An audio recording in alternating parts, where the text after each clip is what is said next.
And source for local news. Ready, Christopher? And the most hits. Playing the greatest hits of all time. KWHK Hutchinson, 95.9 HKFM. The following is a presentation of the Ad Astra Sports Network. Stay tuned for exclusive coverage of Bueller Crusader football. Crusader football is streaming online at adastraradio.com and on your smartphone or tablet with the Ad Astra Radio app.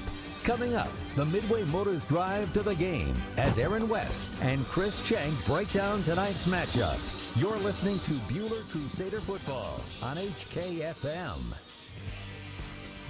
Allen Samuels, Chrysler Dodge Jeep Ram and Hutch are proud supporters of high school sports. And of course we are proud to support our community any way we can. Good luck to all of our athletes this season. We hope you have a fun and memorable and most of all, healthy season. Be safe. Allen Samuels, Chrysler Dodge Jeep Ram on the giant corner of Lorraine and 30th in Hutch or online 24/7 at allensamuelshutch.com. Come by. Let's be friends. HKFM. Well, a pleasant good evening, everybody, and welcome inside our Midway Motors drive to the game, week 7 of the high school football season here on a mid-Friday in October. It's going to be a fantastic night for football as the Bueller Crusaders now 5-1 on the year, 4-0 in Division III, the ABCTL. Their final road stop of the regular season tonight as they renew a long-time rivalry with the Wellington Crusaders here in Wellington. Wellington out of Division IV of the Ark Valley Chisholm Trail, coming in at 2-3 and 1-2 in the league. Hi, everybody. Aaron West alongside Chris Schenk, Tyler Adams. Cliff Schenk will be along the sidelines bringing us reports tonight on a beautiful Friday night for high school football. A big win a week ago as we rewind the clock to last Friday. And Bueller beat McPherson at home 42-30, snapping a 6-game losing streak against the Pups. Sam Elliott, 30 totes to the rock for 260 yards and 3 touchdowns. Bradley Neals throwing 8 of 15 for 987 yards. He did have the 1 INT. And then, fellas, I thought really turning point of the game. Never really felt like, even down 2 scores in the first half, Bueller comes all the way back, still down at halftime. Never felt like they were out of the game. And then maybe the most dominant 12 minutes of football in that third quarter they played all year. Yeah, that third quarter really kind of set the tone, hopefully for the remainder of the season for the Crusaders, because McPherson, like you said, they were up a couple scores in the first half, but it was kind of a strange game in the fact that when McPherson had scored, they were on short, just explosive plays. McPherson really hadn't sustained a long drive, whereas Bueller had been able to run the football really well in that game. But, yeah, that game, hopefully a big turning point for this season, and that third quarter, hopefully a big turning point for everything. Absolutely. Felt like Bueller dominated the line of scrimmage on both sides of the ball. Reflective in the time of possession, Bueller 28-36 to McPherson's 18-42. And as you were pointing out, it was just a big player here or there that McPherson was able to really get their scoring on. And boy, big games like that, those mistakes that either team makes are really magnified. Yeah, and it was a game that both Bueller and McPherson were way on the positive side as far as turnovers. We talked about it kind of in the pregame, how important we felt like winning the turnover battle was going to be in dictating how the game went. And anywho, yeah, the Crusaders doing a great job of winning that turnover battle and scoring off the turnovers, because if I remember correctly in that game, there was 5 turnovers, and there was points scored off of 4 of those 5 turnovers between the two teams combined. Yeah, there were some crazy plays, that's for sure. He talked about line play, maybe the best game that the offensive line has had together all season. And another change there tonight as a freshman, Bodie Redenbaugh, moves to the big tackle position. And so that's kind of been a theme for this team this year, is trying to have the same 5 guys play together every week. And that hasn't happened very much. We'll see how Bodie does tonight. Well, there's a reason, and I'll talk a little bit about Bodie Redenbaugh. There's a reason why, as a freshman, he's getting to suit up at Buhler. Very rarely do freshmen ever get pulled up to go to varsity until the playoffs at Buhler. It's something that hasn't just happened much in the last 30-plus years. And Bodie is a special player. He's a big-bodied kid, 6'4". He's got a lot of size. He's got a lot of strength. His dad, Bruce Redenbaugh, played at the Division I level, and so there's a lot of just expectation. His dad knows what it takes to make it at the big leagues, so to speak. And so Bodie's a kid that it's going to be fun to see that freshman out there tonight. And Tyler, just seeing him in the halls, he does not look like a freshman. No, Bodie's an absolute beast. Being friends with my brother for years, he just absolutely towers him. But the one thing about Bodie is he will give 110% of the time. So he's going to work the hardest he can, and that's what you're going to need being that young. Yeah, absolutely. It was the pressure of that Wellington defensive line that really upset things last year. We talked about the O-line, the defensive line for the Crusaders. Boven Bruggins really stepped up here late in the season. Guy who just had a phenomenal game last week at the two-tech position was Gavin Patton. 9 tackles, 3 sacks, a forced fumble.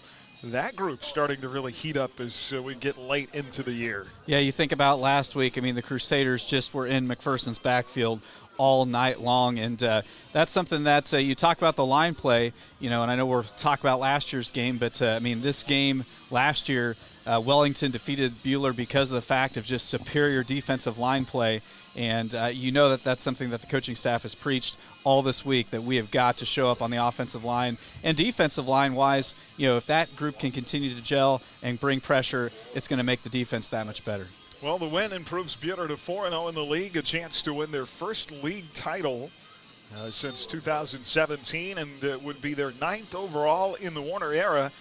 Still one big league game at home with Circle to go next Friday night. But the thing that I really talked with Coach about this week that it does is it puts the team in control of their own destiny now, where if they go out and take care of business, they can put themselves in the best position possible. Yeah, and that's a great feeling to be in, to control your own destiny. We don't have to rely, as of right now, for somebody else to beat somebody else, or for somebody else to beat somebody by so many points. And but the key thing, though, tonight, and this game tonight has all the makings of a trap game, with it being a team that beat Buhler last year. Last year, Wellington was in a similar situation, win-loss wise, and they got the Crusaders. And this is just one of those games that, especially after you play an emotional game like McPherson last week, you can't let that high of the McPherson win carry over to this week, because you're going to have to show up and play football this evening. This will be the 30th game in the series tonight. Wellington leads the all-time series against Buhler 17-12. And, of course, won the game in Buhler in Week 7 last year, 27-13. So, big game tonight for both teams. Wellington trying to gain some momentum here late in the year. Crusaders, as we mentioned, really trying to solidify themselves at the top of those 4A West standings. Crusader football tonight from Sellers Park in Wellington. Our coverage brought to you in part by Hutchinson Community College, by Mid-Kansas Credit Union, by Newfelt's Flooring, by Dick's Phillips 66, and by Daylight Donuts. More of our Midway Motors drive to the game right after this on HKFM and the Crusader Sports Network. You're listening to the Midway Motors Drive to the Game. Visit Midway Motors on 30th Street in Hutchinson, or online at midwaymotors.com. We can hear you. Can you hear us? Coming up this day in Crusader history, as the Midway Motors Drive to the Game continues on HKFM. At Midway Motors, we believe in being there for our customers for every mile of life. Hey, it's Gabe here from Midway Motors. We want to make maintaining your vehicle simple. Our discounted maintenance package has 4 oil changes and tire rotations for only $199. That's over $62 in savings. Every oil change also comes with a textable video inspection, free pickup and drop-off, and mobile pay. Your time is important, so let Midway Motors take the hassle out of caring for your vehicle. See us in Hutchinson, McPherson, Newton, Hillsborough, or at midwaymotors.com. Midway Motors, for every mile of life. If you're looking for a late starting college class, Hutchinson Community College may have what you need. It's not too late to get enrolled. We have classes starting throughout the semester. Call 620-665-3535 or email myfuture@hutchcc.edu today. Need a little morale pick-me-up in your office? Did you know updating your old fluorescent troppers with flat panel LEDs can boost employee morale and productivity? Sunflower Electric will come to your office, lay out a design, and provide a free estimate that can have big dividends.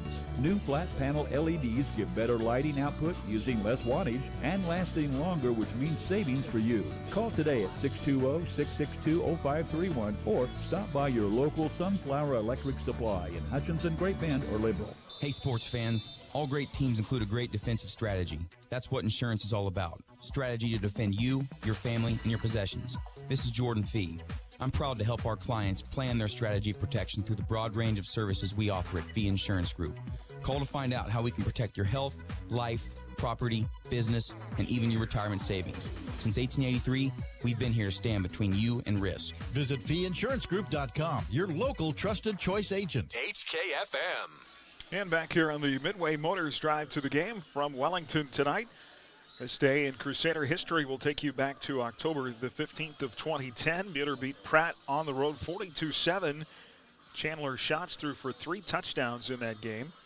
Jaden Garcia had a big night defensively and linebacker with 21 tackles in a 42-7 win against the Pratt Greenbacks. In Wellington tonight, the Crusaders for the 30th time in the history of this series going back to 1970. And this has been a tough series, good rivalry over the year. Neither team has won more than 5 in a row in those 29 games.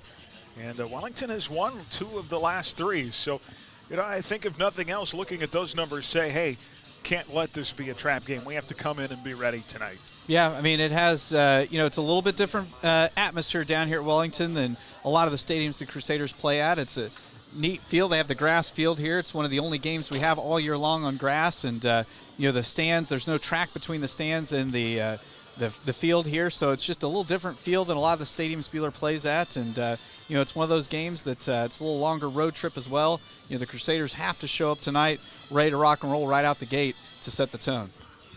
Wellington comes in at 2-3, 1-2 in the league, a 3-win team a year ago. Just 1 winning season in their last 6, but we talk about the storied history of this program. At one point, the longest streak of consecutive trips to the 4A playoffs, and those 2 state titles in recent history in 2001 and 2002. Their quarterback is going to run a lot tonight. He is a transfer from Wichita West, and we'll talk a lot about Malachi Rogers tonight. Run a lot of shotgun 2-back set, but the offense really predicates around him and what he wants to do with the football. And so talking with the coaches, and we'll hear from Coach Coles coming up, those linebackers are going to have a big job tonight.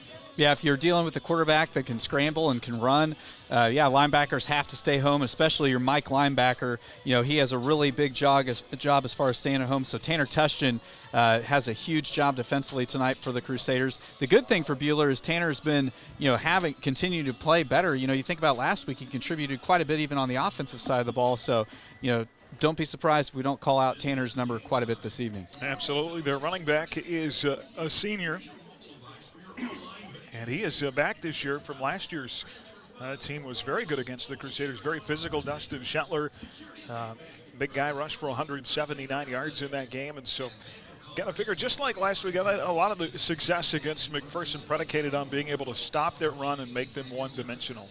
Yeah, I mean, if you can take away the run game for most high school teams, there's not a lot in Kansas that can really beat you exclusively with the passing game. And Wellington's going to come out and try to pound the rock tonight. And if the Crusaders can bottle them up, that bodes well for the Black Knights. T-Money, we remember how dominant Wellington's Kenny Furman was in the middle of that defense last year. He wreaked havoc on the Crusaders' offensive line. Yeah, it was just absolute monsanity, if that's even a word. For Wellington, it was kind of like the El Dorado game this year. It was a close score, but it was like they controlled the whole game, and we knew it was also a trap game, like you said. So for them to be able to, the Crusaders need to establish the run, and unlike last year, because Bradley is very accurate on the passing wise, but high school teams, as you said, Chris, they can't win just passing, and especially the Crusaders dominating on the run side. You can't have Bradley throw like about 32 passes like they did against Hanover Central. No, definitely not. Gone are those, including Furman, those 2 big defensive tackles, defense anchored by Big Hagen Wright.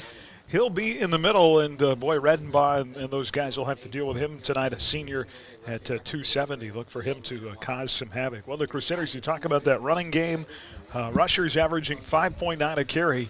Well, you think that's really good. And then you look at Sam Elliott's numbers. Sam at 7.3 yards a carry on the season. Such a special back, and I know last week, Aaron, you were talking about how he's kind of in the Mount Rushmore of Crusader tailbacks over the years, and that's one of the things in Coach Warner's offense. The tailback is going to be a featured position, and so be considered one of the top tailbacks in Buhler history. That's something to really be proud of. Well, another highlight is look at things that Buhler has been doing really well. Of course, defensively, getting so strong and getting off the field, just 29%. We highlighted that last week. Third down conversions for their opponents. Another big number is what we've done in the special teams in the last 3 weeks, 18 of 18 on PATs. Yeah, being great in the kicking game is so important. You know, you think back to, week 2 when we lost to Andover Central, the troubles in the kicking game, could have been the difference in that ball game. Absolutely. I know that Jeffrey and that group have worked hard on that. Carson and, of course, that whole group that works together. Huge importance because, against Andover Central, they left points on the board that maybe could have won them the game. Yeah, definitely, especially that Andover Central game. You have those misses, and it basically was the key of the game, almost losing that game. Don't want to put the whole blame on the special teams there, because there were several mistakes. But the PATs and the field goals are one of the most important parts of the game when it comes to winning. And also, not just the kicking game, but the defensive side of kicking. I mean, we allowed Jaden Dukes, just the Red Sea parted in that first game. Or in that first last week. Yeah. Guarantee you they worked on that in practice Absolutely. this week. All right, nice night here for football. We'll go down to the field coming up and to get our kickoff conditions. Senior night here at Wellington. So the seniors out on the field right now, the old grass field. I love it. I love old school. This makes definitely me happy. It has the old school feel. You're right here next to the baseball field at Wellington, and it's a field smack dab in the middle of town. And it's a neat setting for football. And Wellington has such a great tradition in high school football that should be a great crowd on hand tonight. All right, coming up, we'll get armored up. Coach Coles talks defense with us when we come back. The Midway Motors Drive to the Game on HKFM and the Crusader Sports Network. You're on a Midway Motors Drive to the Game. Listen to Crusader football on your smartphone or tablet with the Ad Astra radio app. Your home for Crusader football. Join Aaron West and Chris Shank every Friday night on HKFM. At Dick's Phillips 66, our family has kept motorists on the road for nearly 60 years. Hi, this is Janet Dick, inviting you to stop by our locally owned station at 1215 East 4th in Hutch. Dick's offers top-tier gasoline, grab-and-go food options, and friendly service. Wherever you're headed, every journey begins with a stop at Dick's Phillips 66, 4th and Stevens in Hutch. Are you building a house? A swimming pool? Are your lights flickering? Call Schmidt Electric. That's Schmidt Electric. 620-960-6755. Schmidt Electric will take care of all your electrical needs. Got Spock? And back here on our Midway Motors Drive to the Game, time to get armored up with defensive coordinator Coach Jason Coles. Coach, let's talk about how the defense has played the last couple of weeks. Particularly the second half really dominated last Friday against McPherson. Yeah, we're really happy with, the way we're coming along and the way that, really that we've responded to some things. Coming out of El Dorado and then turning around against Augusta, responding to, the flex bone running game and stepping up, as we came back from that. And then we shift to a more of a zone run team and a team that's a little more balanced run pass. And I'm just really happy with the way that the kids step up and adjust and react. Your defensive line has been playing well, too. I've really seen Bo Van Bruggen come on stronger here in the last couple of weeks. And then Gavin Patton went out and 3 sacks, had himself a nice game. Yeah, Gavin's had some good nights and shown some flashes, throughout the early part of the season. But Friday was kind of a coming out party for him. He got after it. He disrupted plays, even the ones he wasn't in on with tackles. He definitely disrupted what was happening with the passing game and the running game. And then, to have a 3-sack night in high school football is pretty impressive. And it's another compliment to, like you say, what Bo and Dalen bring. And Jackson's played so solid the entire season in the middle. It's another dynamic figure and another dynamic player to add to the mix. Wellington tonight, another team that's just a little bit different, Coach. They will run and pass. Really like to run some counter and misdirection stuff, though, and run their quarterback quite a bit. Yeah, their quarterback, he's the straw that stirs the drink, as they say. And, running counter and counter tray with their tailback, who's a big kid, and they've got some younger kids with some speed. The quarterback is a dangerous runner. He does some things with his legs and makes some plays happen. And they've got good athletes out on the edges in the passing game that they've used too. So, kind of like McPherson, we've got to prepare for a lot of different things, but at the same time, it gives the kids, a focus, and it gives the kids, something to focus on as they're preparing, and that always makes it a lot easier. How important are your linebackers going against an offense that runs their quarterback so much? Definitely a huge week for the linebackers to step up and play well. Once again, being fundamentally sound, we run to the ball so well, and we're so aggressive in getting to the ball, and they all want to be around the ball and be around the play and celebrate with their buddies when they make plays, that those backside linebackers have really got to check the counter. And it's tough because you don't want to put an anchor on a kid, and slow him down to the point where he's not playing with that aggression that you want on defense. But at the same time, he's got to kind of drop it a little bit and slow things down. And that's really hard sometimes for kids who are used to flying around and, getting to plays. But all right, Coach, appreciate you. Good luck tonight. All right, thank you. That's Coach Coles as we break down Wellington, armored up, and we're back with more right after this. The Midway Motors Drive to the Game continues after this. Still to come, we'll take you around the league with a look at other action in the AVCTL. And Chris Shank brings you tonight's keys to the game. The Midway Motors Drive to the Game on HKFM.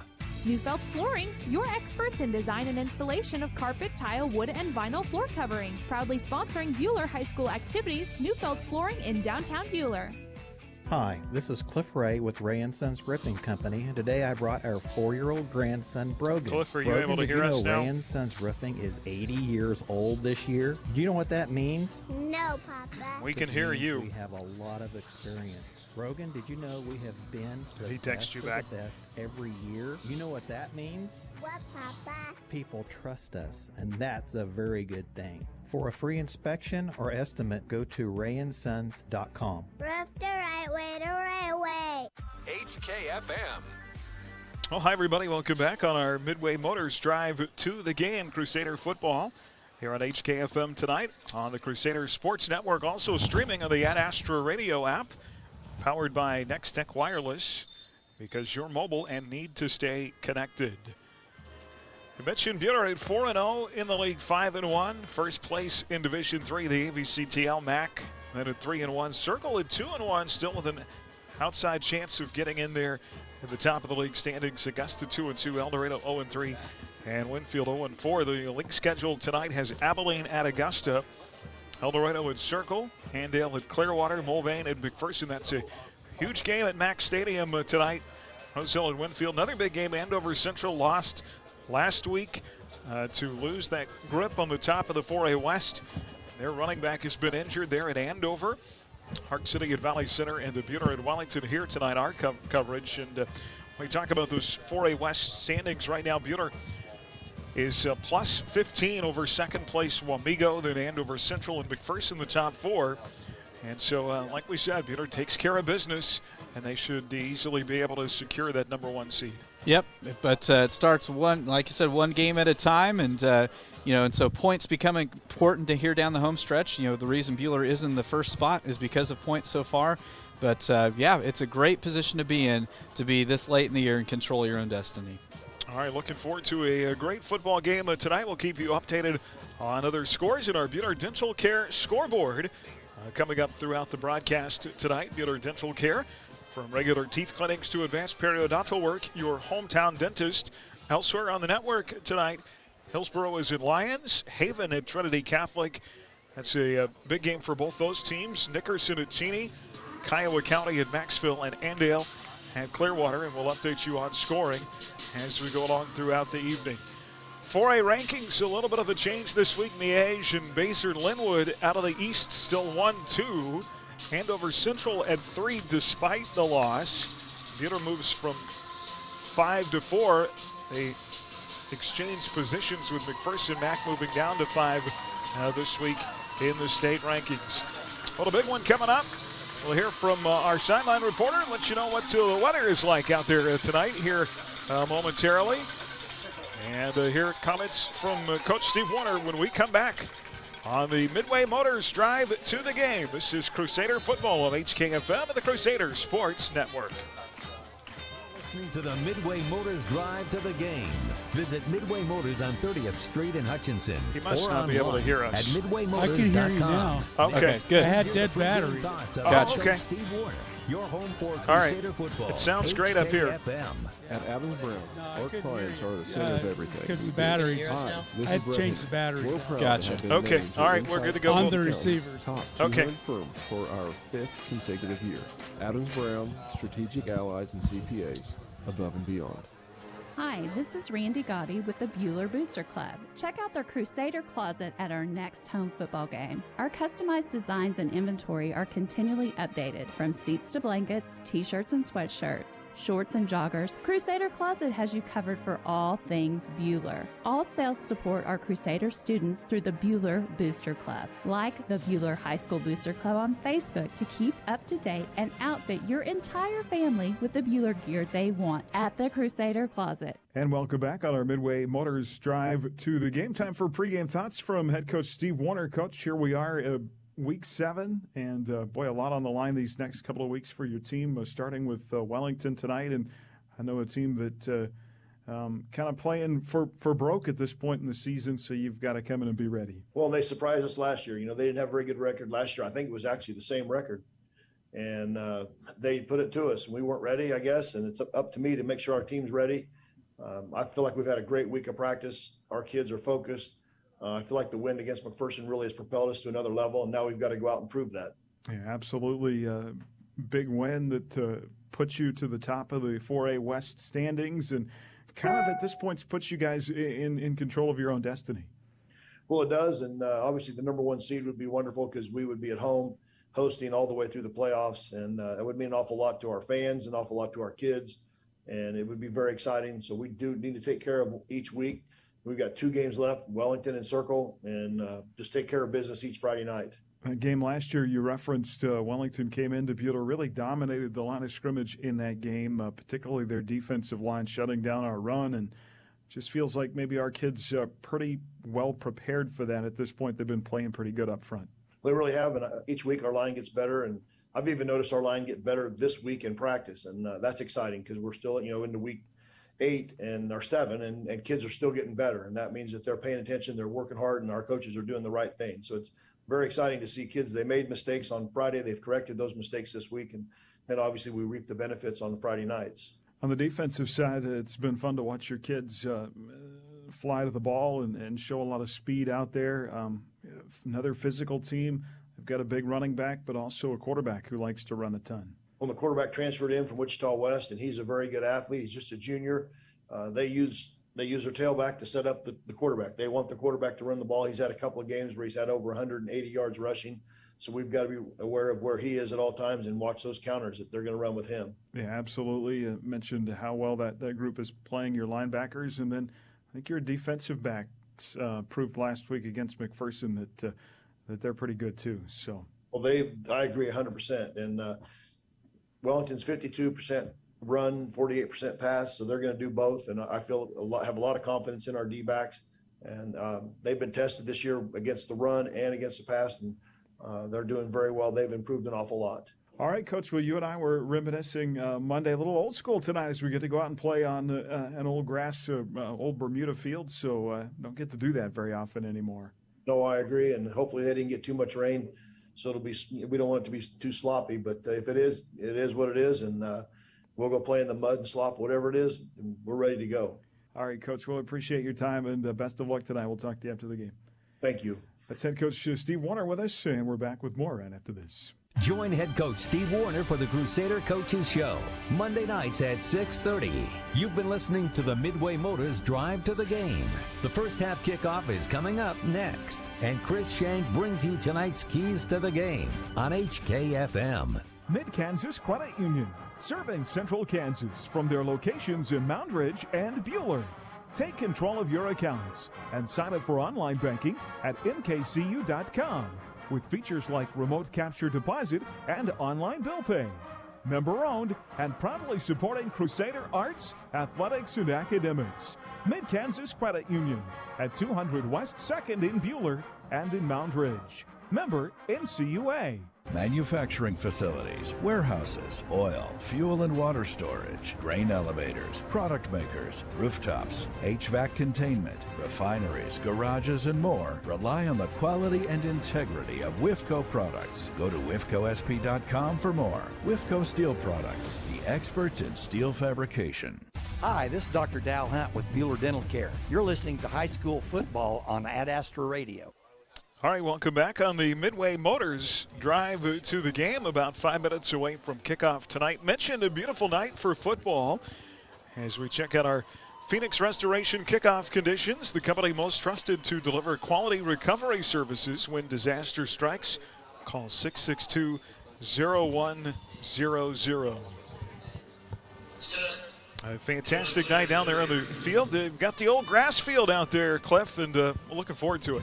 Yeah, I don't think it's actually Bermuda anymore, Aaron. It's actually more of a fescue green grass because Bermuda would be brown by now. But it feels like football weather out here tonight.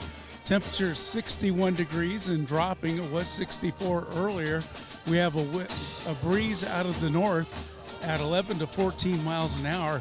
And something that's a little different also on this field, because it is a natural grass field, it's got a lot bigger crown than you have on an artificial turf field. The center of the field is much higher than the sidelines, and where that comes into play is in the passing game because it's not a flat field like an artificial turf field is, but it feels like football weather. Great night for football. All right, the co-captains will meet here momentarily at midfield to decide the coin toss, and always talk about trap games, and we talk about getting off to a good start a lot, but I think especially when you're kind of the hunted, it's important for you to do that. Yeah, you want to try to establish the pecking order early on in a game like tonight.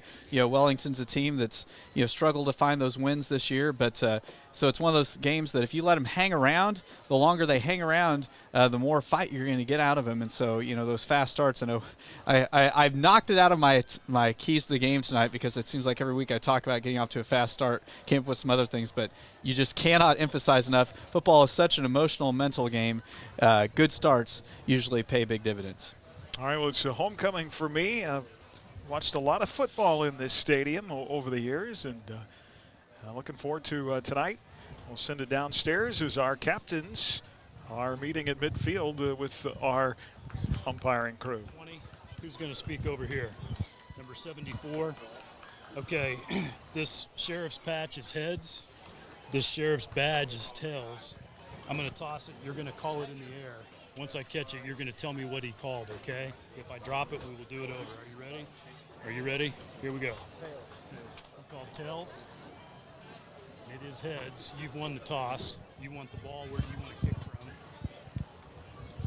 Okay, Wellington won the toss, and they want the football to start this football game. Buhler will be kicking off. They're going to kick off from the north end zone and have some wind at their back to start this football game. I think I've actually watched more games in Crusader Stadium now than I have here. Well, that's what I was going to say, Aaron. You're talking about it being your alma mater. I remember back in the day when you first started with that Astra, the Wellington, I've seen your Crusader loyalty shift as you've lived in Reno County. A little bit. All right, let's talk about some keys to the game. All right, so number one, we talked about Malachi Wright in the pregame. He is the transfer from Wichita West. They run their entire offense through him, so stopping and containing Malachi Wright is going to be number one goal for the Black Knights tonight. Defensively for the Crusaders, offensively, it's going to be handling Hagen Wright. Last year, Wellington won the game because their two big fellas up front, control the line of scrimmage, and that is single-handedly why they beat us last year. So Bueller's got to handle Hagen right. And then probably the most important thing, Coach Warner talked about it in the write-up this week, no letdowns.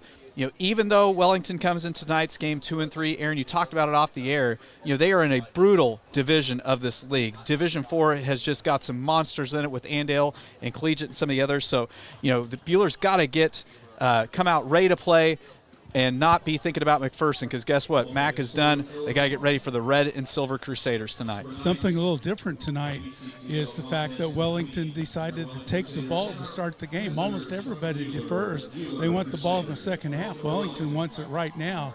So Bueller's going to kick off. And their kicking game on kickoffs has been a little weird this year. You know, they've had some good nights, and they've had some bad nights. Mac had great field position all night long from last week. Yeah, that first kickoff, they took, 82 yards? Yeah, it was not pretty. Well, I feel like we got back to a little bit of old school Bueller football last week and shutting down the run, holding McPherson to just those 67 yards against a team that needs to run to be successful. See if those Black Knights come up big tonight. Here's Jeffrey Neal to squib it toward the south end zone here at Seller Park. And Wellington will fall on it at the 35. That's where the Crusaders will start on offense, 1st and 10. Yep, and Wellington not even trying to advance it. Brody Weir just covered it right away. He was a freshman. That's probably why he didn't try to return it. Well, they got good field position. They're going to have the ball at the 35-yard line. And that's the thing. You'll be seeing quite a few freshmen on this team as they are very big, large, and powerful. From their own 35, 1st and 10 offense, you may see everything but the kitchen sink tonight. I watched a couple of plays where they ran 3-man fronts this year. So here is Malachi Rogers, the junior quarterback, out of the shotgun with a receiver in motion. They'll fake and a near side run. Rogers bottled up at the 38. You'll see a lot of counter tonight. You'll see a lot of misdirection. Yeah, that was some misdirection right there. They sent the entire house going to the right, and they had Malachi Rogers cut back to the left. Nice job by the near side corner, Cameron Campbell, in on the stop. Rogers has thrown for 497 yards and 6 touchdowns. Here he is again scrambling on 2nd down. 2nd down and 7. He's going to be brought down for a loss back to the 37-yard line, and so it's going to be a loss of 1 on the play and 3rd down. Quarterback sack there by Vo Van Bruggen, and great job because he's one of those guys. Rogers is a guy that if you flush him, he can scramble. So anytime you can hit him for a loss when he's scrambling, that's a huge win. He had very little time. That'll be Bo's 4th hit of the season. Rogers, their leading rusher as well, out of the shotgun on 3rd and long, rolling to his right, pump fakes, nowhere to throw, and he's going to be driven back to the 30. And the ball comes out at the end of the play. Yeah, it went out of bounds, so Wellington will keep possession, but he's tackled for about a 5-yard loss. 7-yard loss. Talked about Tanner Tushton, the Mike linebacker, having a big night or needing to have one for the Crusaders. He was in on that sack for the Crusaders. Tushton leading the team in tackles on the year at 73. At that Mike spot, the rest of the linebackers. Why did they mark the ball clear up there? Elliott and Rowland. The ball went out of bounds clear back here. They gave him 5 yards. I would guess forward progress there at the 34-yard line is where they're going to mark it. Wellington will kick from there. And they get it away from the 25. It'll be taken by Brock McCurdy at his 40, returned to the 45, and up to the 48-yard line, and that's where the Crusaders will take over on offense. This Bueller offense averaging 25.5 points a game. Bradley Neal has been consistent. 7 touchdowns to just 2 INTs, nearing 800 yards on the year. We talked about what the running game has done. Sam Elliott averaging 7.3 a carry at just over 1,100 yards. And seen a mixture of guys in at that fullback. We saw a lot of Tanner Tushton last week, and he'll get the start at the fullback position tonight. Out of the eye on 1st and 10. 10:43 to go in the first and no score. Bueller from their own 41-yard line, and they'll hand it off to their workhorse, Elliott, straight up the middle at the 50-yard line. He gets 8 on the play, and you'll hear us talk about this all night, that Sam Elliott takes negative yardage or small yardage and finds a way to turn it into a bigger gain. Yeah, because there was not much surge up front that time for Bueller, but Elliott was able to find a small crease and fight forward after he got tackled by Shetler. Up front, On the quick side, Jackson Childs and Brian Rakir. The big guard and tackle, Wes Miller and Trevor Cooper, with Blake Ellis in the middle out of the shotgun. On second down, here's Elliott to the near side. First down at the 40, still on his feet, 35, and drug down to the 31-yard line. Sam Elliott doing what Sam Elliott does as he goes for 29 and a first down. Quick toss that time for Sam Elliott. They just set him out on a dead sprint to the right, and Neal just pitched it quickly to his right, and Elliott able to get the edge and get the first down. Yeah, Sam the man finding that crease on the right side. Peter going left to right here in the opening quarter from the right hash mark of the 31. 9:43 to play in this quarter, and no score. Crusaders out of the gun. They'll put Cameron Campbell in the jet sweep in motion. They fake it to him. Brad to throw to his tight end. Big hit at the 20. And Bo Van Bruggen can't hold on. A big hit there from one of the D-backs, Meki Ibarra, on this near side. Yeah, Ibarra was right there. It was almost one of those plays that looked like it was maybe thrown intentionally or initially for Brock McCurdy, and then Bo got in the way, but a nice job by Bo kind of disrupting things, or that could have gotten picked. In the NFL, that might have been a flag thrown because it was an unprotected, really tough shot to the head. Second down and 10 with Brad out of the gun. Elliott to his left, wing back to the left. They'll run. Sam to the left side at the 25. Trying to bounce to the corner and gets up to about the 23-yard line, sets up third down and short. First time the Crusaders went with a spread look. That time they went twins to the left, and great job blocking out on the edge. Matthew Eddy completely obliterated his guy over there to help spring Sam for the nice gain. Yeah, 3rd and 2. Talked about Bo Van Bruggen. He had a big couple of weeks now. Matthew Eddy, Brock McCurdy, and Dalen Coffey in that passing game. 3rd down and 2 with the clock running from the far side hash mark. Brad under center. They'll line the tight end and the wing back up on the right side. Out of the I formation. Here is Elliott. Inside carry. He's got the first down as he tumbles over a defender. And a flag comes out at the end of the play at the 19-yard line. Yeah, something got said with how late that flag was. It was definitely someone making a comment. Nice block there. We talked about Redenbaugh getting his start tonight. He had a nice block to help set it up. Now the white hat pointing against the Crusaders. I think the flag's going to be against Sam. Peter came in averaging 4 penalties, 37 yards a game. It was a personal foul penalty on the center is the call. Crusaders pick up their first penalty of the night, so instead of the first down, it'll set up a second down or third down and long. Actually, it was after the play was done, so Buehler will get the credit for the first down, but then it'll move it back. So a little bit confusion there, but yeah, when there's a dead ball foul after the play is done, you still get the first down. I think Sam thought there was kind of a late hit, said something, and he got the penalty. So that pushes them back to the 35-yard line. This will be the 5th play of the drive coming up. They go with a 2 tight end set here. Elliott, big hole up the middle, gets across the 30 to the 29-yard line. And that'll be a gain of 6 on first down. Nice surge up front that time by the Crusaders. So it's good to see, Tyler, the offensive line a little bit starting to have some success. Well, that's the thing with having Sam behind your backfield, is being able to just be able to rely on him, being able to find a way if they make a mistake. So you see last play, he was very hesitant and patient, and that play he just surged down the field. Second down and 4. Buehler's running game has been over 200 yards every week this year but one. There's a play fake, far side throw. Tustin, the fullback, has it at the 15, down to the 10, 5, touchdown, Crusaders. Great play call. The second pass play the Crusaders drew up tonight. Play action rolling to his left. Great ball by Bradley Neal to Tustin on the little drag route, and Tustin doing a nice job with some yak after the catch. Yes, that was definitely a little bit of shake and bake right there by Tustin. And good block over there. I don't know who was on the left side, but it was a great block for him to be able to have that. 29 yards on the pass play, longest catch of the year for Tanner Tustin. And Jeffrey Neal out of the hold of Logan Briner will come on for the PAT from the 10-yard line. Good rush off the edge, and the kick is going to be blocked. A great rush off the edge by Meki Ibarra as he blocks the PAT attempt by Jeff Neal. 7:45 to play in the opening period. 7-0 Buehler on HKFM and the Crusaders Sports Network.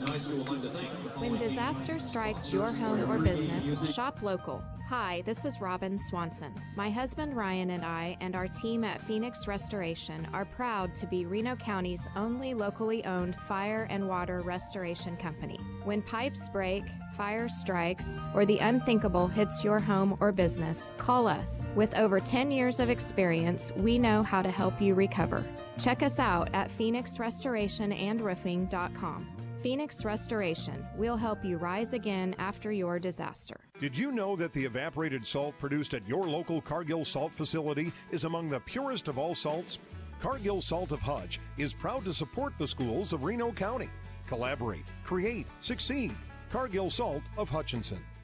HKFM. Well, a 6-play, 59-yard drive, but Wellington able to spoil the PAT there with a great rush off the edge. Well, kicking off of grass is a completely different animal than kicking off of turf because you never know what kind of footing you're going to have. So this will be a good little challenge tonight for Jeff Neal. All right, good kickoff here, taken back at the 5-yard line by Wellington. Return near side and a big hit. Big hit near the 24. Yeah, it was Marcus Voss along with Javon Ostrom and on the stop for the Crusaders. But, yeah, that ball was so much better kicked than the first go-around. I was just going to say, too, on that point after attempt, the defensive player on this end was way offsides. The officials didn't call it, and Coach Warner was out there on the field. Where was the flag? He thought he was way offsides, too, and he didn't block it. It was just missed. All right, it'll be 1st and 10 at the 23. A 4 wide receiver set, and they'll hand it off a hole on the near side for the big tailback, the senior Dustin Shetler. Told you he rushed for 179 yards against this Bueller team last year. Gets a nice carry there across the 30. Picks up about 8 on first down. He's a big guy. Yeah, close to 200 pounds is Shetler, over 200 pounds. Forward progress to the 32, now near side. It'll be the quarterback, the keeper, and a first down for Malachi Rogers. So he gets across the 35 and up to the 38-yard line, and that's touched in on the stop, and Wellington going with some tempo. Yeah, out of the gun, one-on-one, near side, nearly picked off. Deontay Campbell. The coverage on that far side in Bueller territory, the 35. I bet he had a chance to pick that up, but couldn't haul it in, incomplete. Great position that time by Campbell, though. Deontay was right in the hip pocket of Montel Tate, and so he was able to disrupt the route. Montel Tate, the leading receiver, 4 catches, 153 yards on the year for Wellington. And boy, Deontay Campbell's been playing some fantastic football. Wellington right to left here from the 38, 2nd down and 10. Incomplete, stops the pass, 6:58 to go in the first. Here's the fake and the keeper, and boy, Bueller snuffs that out. Bo Van Bruggen there. So is Sam Elliott. So too is Cameron Campbell to drop Malachi Rogers for a loss. Yep, tackle for a loss. It was a zone read that time. They faked to Shetler going to the right, and it was Rogers keeping it to the left. And a nice big tackle. Bo Van Bruggen, guys, he's had some nice stops already tonight. That was a great tackle by Van Bruggen. He has been having some great games lately, especially last week, being able to get in the backfield most of that second half. All right, 3rd down and long here, 3rd and 12 for Wellington. They're 0 for 1 on 3rd down tonight. Here's a reverse and a pass by the receiver, and it's batted away at the last second.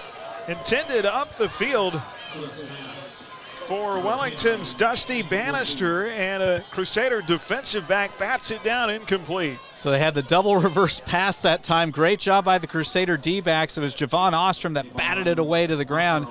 But, yeah, great coverage by our secondary that time. It'll force Wellington to punt it away. Boy, they're going deep into the playbook on that one. So Wellington, I told you, everything on offense you'll see tonight but the kitchen sink, and you might see that too. Yeah, first double reverse pass attempt we've seen this evening. Rogers to punt it away. It'll bounce at the Bueller 35. It'll be picked up at the 32 by Matthew Eddy and returned to the 40. That's where the Crusaders will start 1st and 10. Their 2nd time tonight on offense, leading 6-0. Yes, so the Crusaders have a little bit more difficult field position this time than they did last time. It's still only 60 yards to go to the end zone. Let's see if the Crusaders can put together another nice drive. Well, that last drive started at the 41, so a net of -1. Buter leading 6-0 here tonight from Wellington. Live from the Allen Samuels broadcast booth. Allen Samuels, Chrysler, Dodge, Jeep, Ram. Come by, let's be friends. And look out there, fellas. Eddie getting single coverage tonight. Matthew Eddy, the lone receiver on the far side as they go with a 2 tight end set here on first down. It'll be Sam Elliott shakes off a tackler at the 40 and falls forward to the 44. Prime example there. If you try to one-arm tackle Sam Elliott, you're not going to be very successful most of the time. Yeah, that was a big fella too. Colin Ray Raines tried to arm tackle Sam Elliott and got sat down. And Raines, not a small individual. He's a 195-pound freshman. No matter how big you are, if you're Sam Elliott, being a wrestler, 2-time state champion, he's not going to let you get that double leg blast. All right, 2nd down and 6 with the wrestling terminology there. Here is Bradley out of the gun. 2 wings to the near side. It'll be Elliott running to the far side. Has a hole at the 50. Here he comes. 45-40, still on his feet at the Wellington 30 and down to near the 26-yard line. And Sam Elliott gets Buter back into Wellington territory on a big run. Yeah, R.J. Clift had to make the touchdown-saving tackle for Wellington that time, but great job by Sam. He really showcased his speed that time because once he hit the corner, he was off to the races. 29 yards on the carry for Sam Elliott. It'll be a 1st and 10 at the 21. Clock running, 5:08 to go here in the first, and a 6-0 score. Tyler, you're talking wrestling terms. The only wrestling terms me and Aaron know are the WWE or F variety. Yeah, where's some of that talk? Here is Bradley out of the gun. High snap, pulls it down, jet sweep. Cameron Campbell to the near side, trying to get to the edge at the 25, and he's going to be stood up there after a gain of 2. That's like I can't think of any of those terms right now, but I can see them in my mind. You know, you come off the ropes and you clothesline. That's the clothesline. Yes, the clothesline right there. Yeah, that time Campbell, he was trying to get to the edge. Wellington did a really nice job of stringing that play out. He was kind of waiting for it to develop, and then when he tried to cut back, he got clotheslined. Well, he stopped running, and being a receiver going on a sweep, one of the things you do is don't stop running. Use your speed. 2nd down and 8. Single receivers either side. They go back to the traditional eye. Here is Sam Elliott. Inside carry, bounces off a tackler, gets hit from behind and falls forward to the 20-yard line. And it's going to be 3rd down. Flag comes out late. Flag. If the run stands, it'll be about 3rd and 3. There is a flag right at the end of the play. Yeah, we're getting text now from our studio engineer, Rockin' Heath Schroeder. He said Suplex City, Aaron. Suplex. There you go. But no, on that play right there, Brian Regier was trying to block downfield, and Sam Elliott ran him over. Not many times a tailback runs up the back of one of his offensive linemen. It is a personal foul penalty against Wellington. It'll be a half the distance. That'll take it to the 10. So Buter back in the Wellington red zone for the 2nd time in the game. And it looks like the ball is going to be spotted just on our side of the 10, so they're going to make it 1st and goal. It'll be 1st and goal at the 10-yard line. 19 on the play clock, down to 3:56 on the game clock. Yeah, I think there's some extracurricular earlier when Sam got the penalty. A little more extracurricular this time. Penalty went against Wellington. All right, they'll put Colin Rowland in motion here out of the I formation. Here is Elliott jumping outside to the left, and he'll be drugged down from behind. Rare play where you'll see Sam Elliott pulled down for a loss at the 11-yard line. As one of the safeties, Cope Henry, and Coach Warner talked about in this week that the safeties from Wellington are very active in run support. That time Henry just fought off the block and was able to sling him down for a 1-yard loss. Yeah, it looked like Sam was going to be able to break through that tackle as he always does, but he got wrestled down. Bradley has attempted just 1 pass, though, for 1 so far in the game. 2nd down and 11. They'll stay in the eye. They go with 2 tight ends on 2nd down.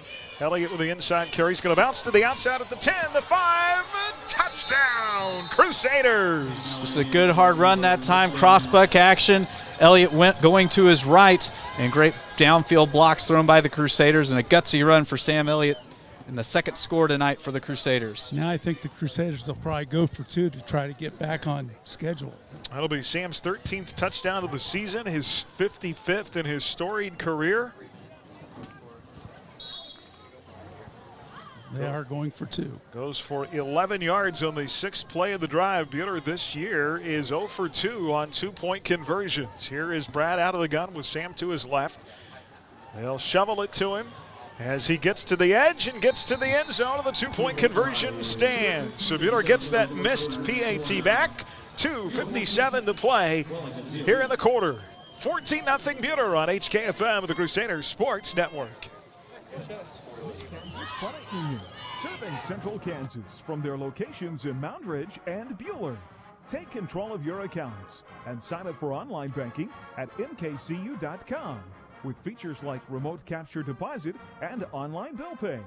Member owned and proudly supporting Crusader arts, athletics, and academics. Mid-Kansas Credit Union at 200 West 2nd in Bueller and in Moundridge. Member NCUA. This is Derek Fees with APAC Kansas Shares Division. You know we do big projects, but we also want you to know we can help you with parking lots, driveways, and other projects at your home or business. Asphalt or concrete, we're here to help. Call APAC today at 620-662-2112. HKFM.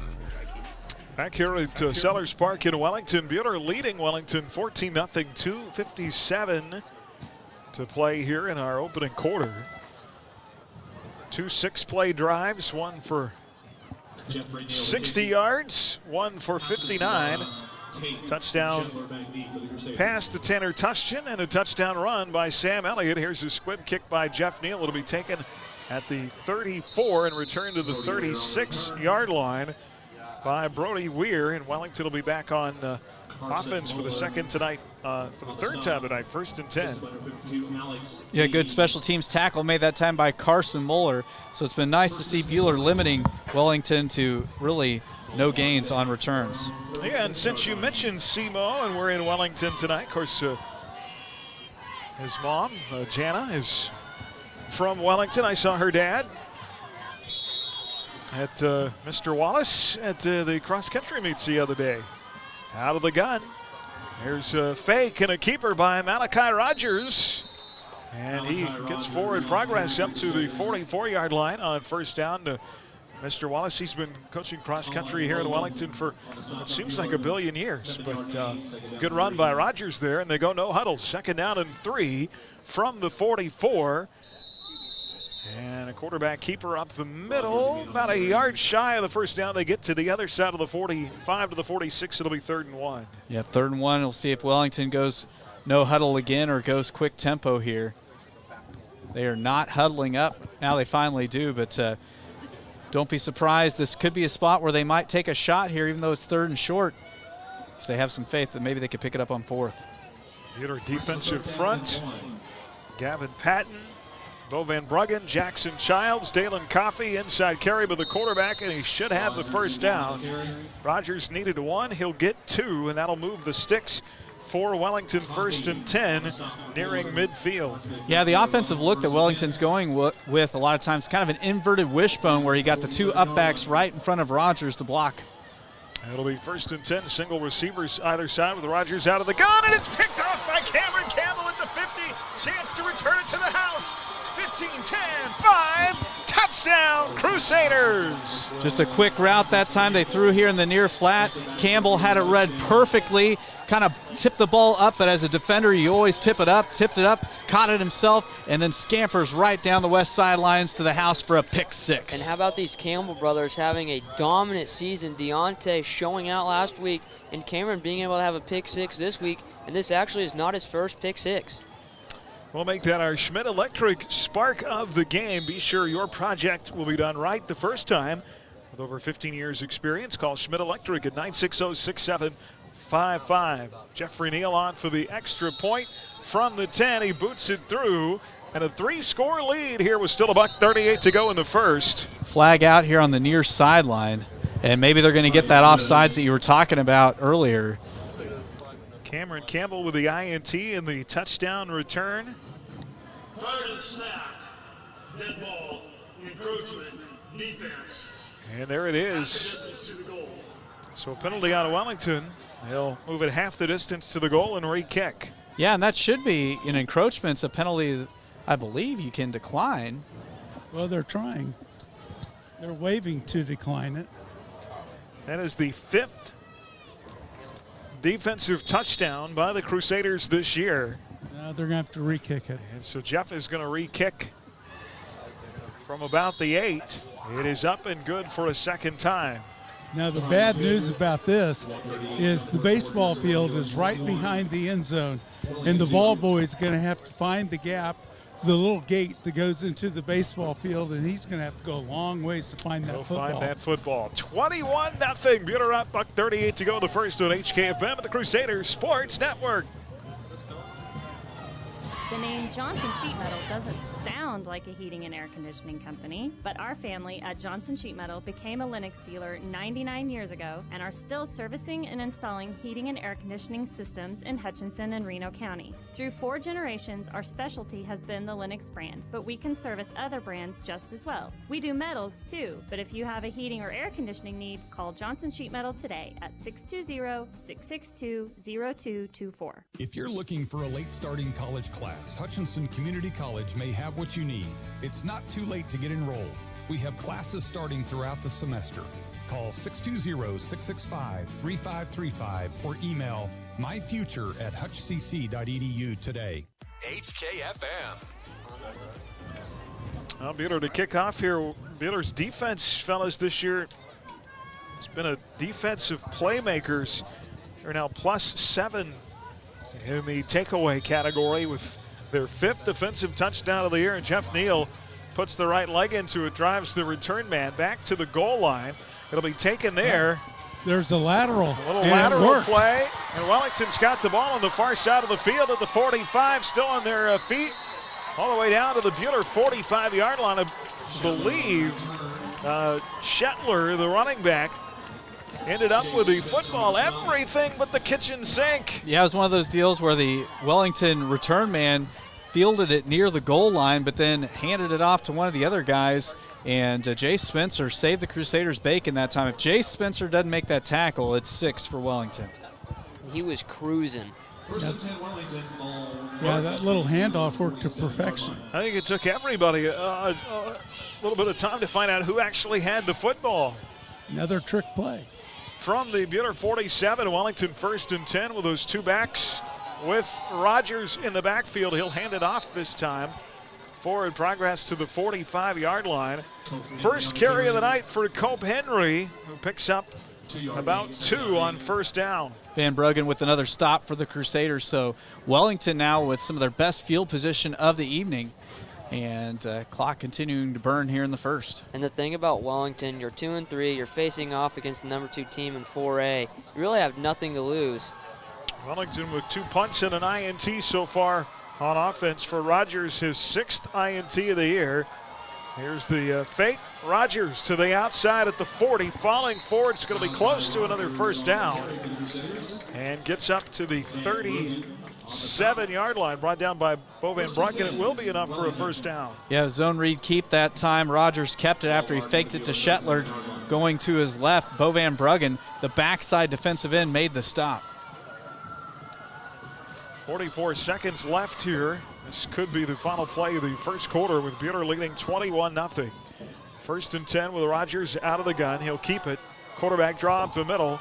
Ball comes out at the end of the play. Looks like Wellington will hold on to it. Players are yelling the ball came out, but I think Wellington, no, yep. Bueller got it. Bueller football at the end of the play. Rogers lost it at the 35-yard line, and back-to-back turnovers on Wellington.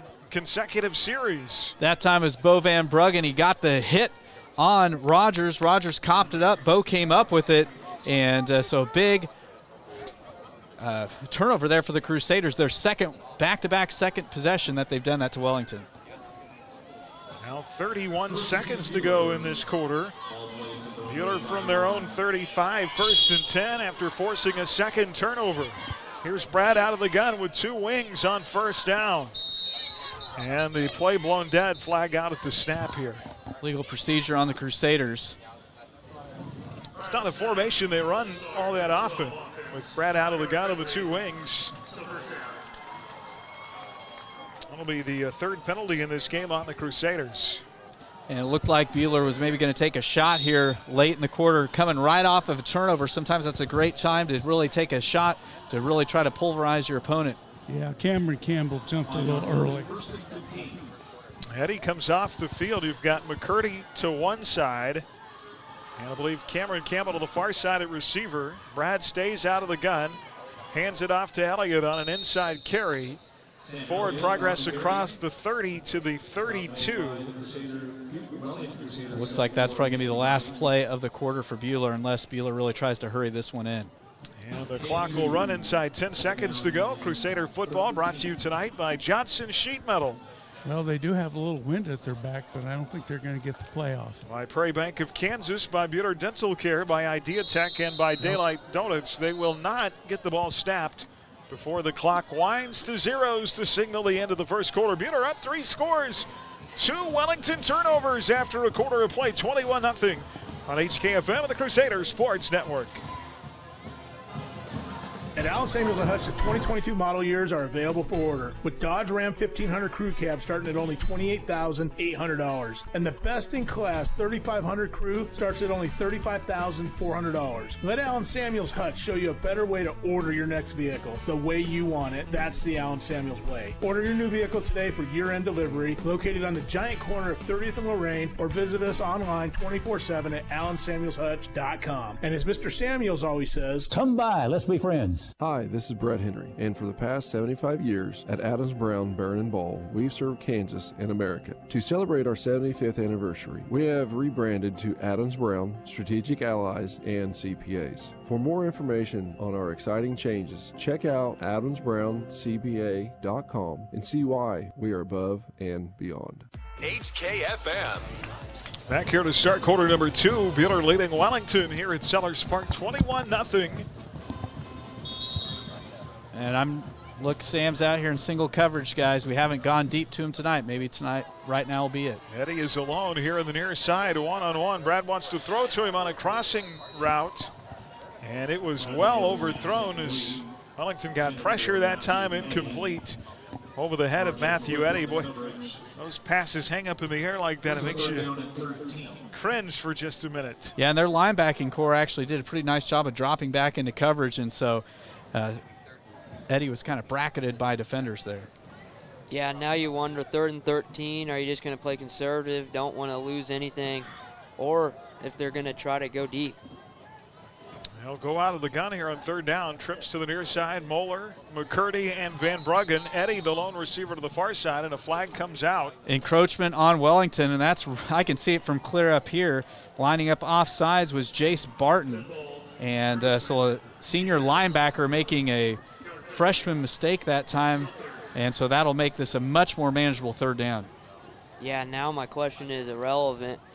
Now having it 3rd and 8, like you said, being able to play it a little more safe and possibly being able to get that 1st down. Yep, look for a lot of sticks routes. That's where the receivers just try to set up shop just beyond the line to gain. The line to gain right now at the 45. And Matt Eddy's been really good at that this year. 3rd and 8 from the 37. Yes, sir. And Matthew Eddy getting the single coverage on the far side. Trips still to the left on 3rd down. Brad out of the gun with Sam to his left. Brad to throw. Pressure off the edge. Pulls away from a tackler. He's going to run with it now. Nowhere to go, and he's going to have to try to scramble out of bounds. And that'll bring up 4th down. Good coverage downfield. And Brad, gutsy heads-up play there to avoid a sack. Yeah, and he had a guy right in his face to begin with. Was able to break out of the quarterback rush. Montel Tate, one of the safeties, coming up to help in run support and stop him after about a 1-yard pickup. That was close to being a late hit. Ends up getting a yard out of the play. It'll be 4th down and 7. So the first empty possession tonight for Buhler. Jeffrey Neal's going to have to come on to punt here. Jeffrey on the season, averaging about 35 yards a kick.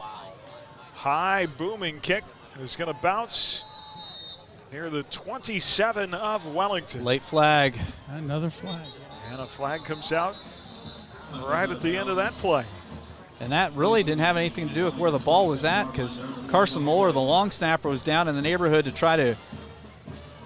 Yeah, the flag's about 10 yards away from where the ball landed. Yeah, the ball was out of bounds long before the flag was thrown. They mark it out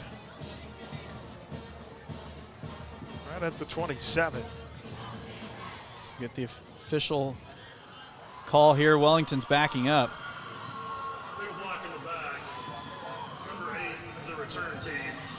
Block in the back called on Wellington. That'll be their 4th penalty of the game. Yeah, Carter Burnett, the freshman, and got the block in the back, and Wellington also getting a sideline warning, so double whammy that time. The sideline warning the first time, though, not a penalty in high school football. And it's going to move the football back to the 22-yard line. That's a pretty good kick to the wind, too. Yeah, I mean, he really got that ball to hang up there well and allowed the kick team, or the punt team, to get down and cover. I will tell you the temperature's dropping like a rock. It's down to 57. Feels colder than that. Boy, with that penalty, they ends up netting them almost 80 yards. Here is Rogers out of the gun. They'll hand it off. And Shetler with a carry on first down across the 20 up to the 23. Give them about a yard on first down, not much more than that. Bueller's doing a nice job of gang tackling. Dalen Coffey with the big blow there for the Crusaders after the couple-yard pickup. But, yeah, good to see the defense really showing up with some aggression this evening. Shetler, 210, a senior, averaging 5 yards a carry on the season, came in 39 carries for 196 yards. 2nd down and 8 after a gain of 2. Rogers to throw out of the gun, one-on-one coverage, zips it up the field, looking for R.J. Clift on the far side. Coverage by Cameron Campbell, incomplete. Well, you talked about it earlier, Tyler. What an asset the Campbell brothers have been for Bueller secondary. Well, yeah, Cameron was just right on Clift's hip. And then also, over on our side, Deontay had great coverage himself. They really just shut down defenders. And they're both going against some pretty big guys. Clift is not a short individual, and neither is Tate. They both are quite a bit taller than both the Campbells, but the Campbells are matching their height with aggression and speed. 3rd down and 8 for Wellington, 10:45 to go in the half, trailing 21-0. Trips right on 3rd down. Pressure off the edges, the screen pass as Van Bruggen gets to the quarterback, and Shetler gets lit up after a short gain to the 25 by Sam Elliott. Great job by Sam Elliott. You always want to call your linebackers kind of the screen killers. He did not come flying up the field when he saw Rogers backing up and was just right there to drop Shetler immediately after he made the catch. Well, you heard Coach Coles talk about that in the pregame. Said you want your linebackers to be aggressive. You want to turn them loose, but they also have to be disciplined at the same time. Yep, and with how good Bueller's defensive line is, I mean, we're going to see a lot of screen passes, so great job by the linebackers staying at home. All right, Malachi Rogers will punt it away on 4th down. It's going to bounce Wellington's side of the 50 and take a beautiful roll across the 45. Going to be down by a Wellington player at the 43-yard line. Bueller's going to have good field position here to start their next drive, leading 21-0. All right, so if you're the Crusaders, last drive was one that ended in a punt. So now we want to kind of get things retooled, rekeyed, put together a nice drive here to score for the first time here in the 2nd quarter. Yeah, that run that Sam had, he kind of got shut down, and then Bradley not being able to find anyone, especially that scary pass to Eddie, and then the O-line just breaking down a little bit.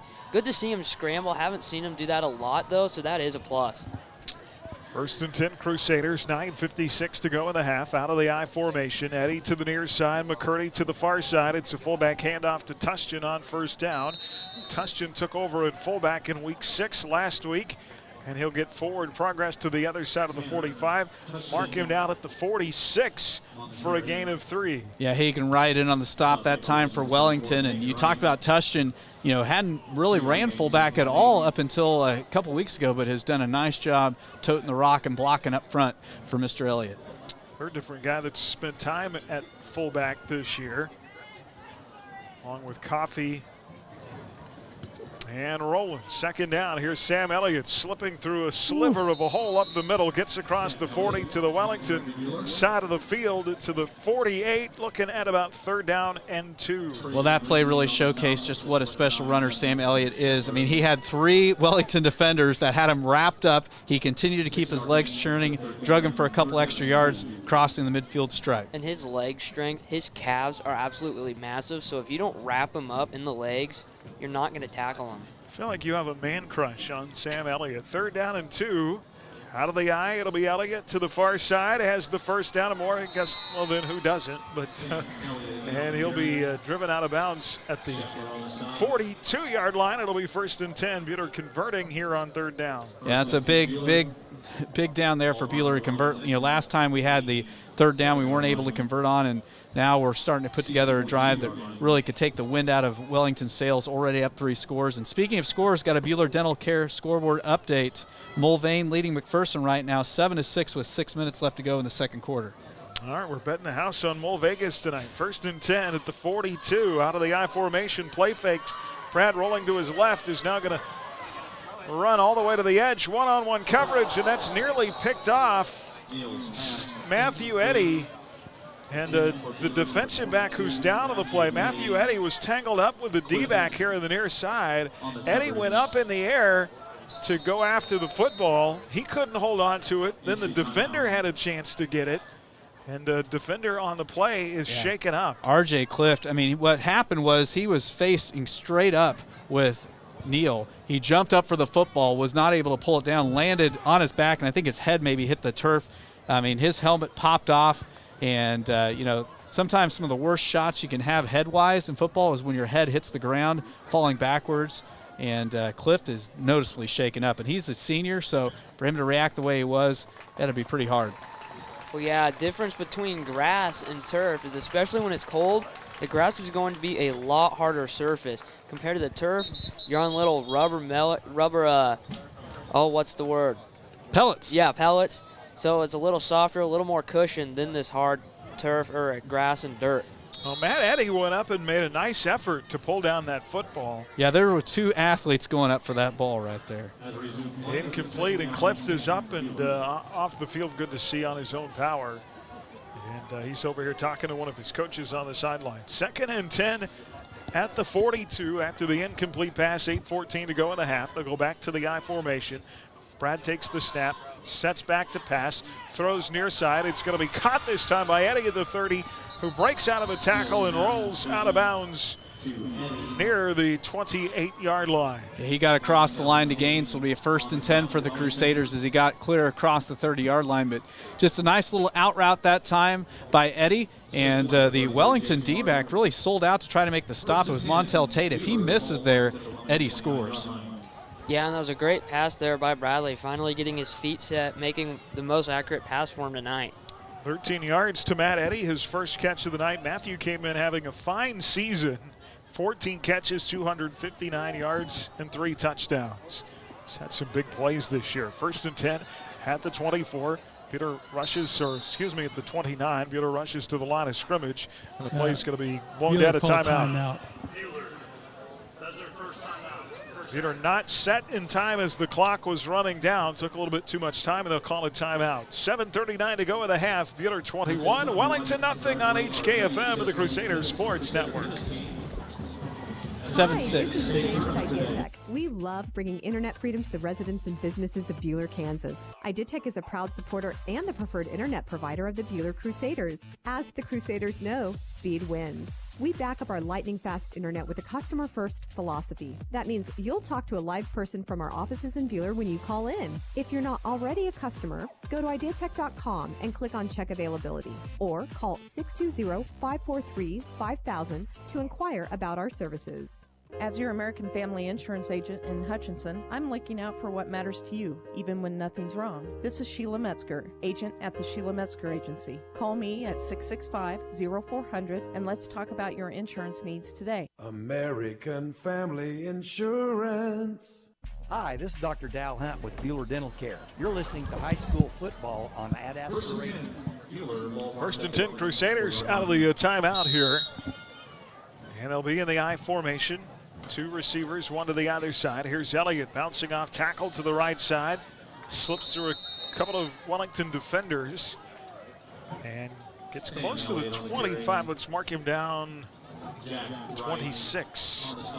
Gain of 3. Yeah, Johnny Arizmendi checking in for a couple plays that time to get Jackson Childs a break, since Jackson's seeing time on the defensive side for the Crusaders as well.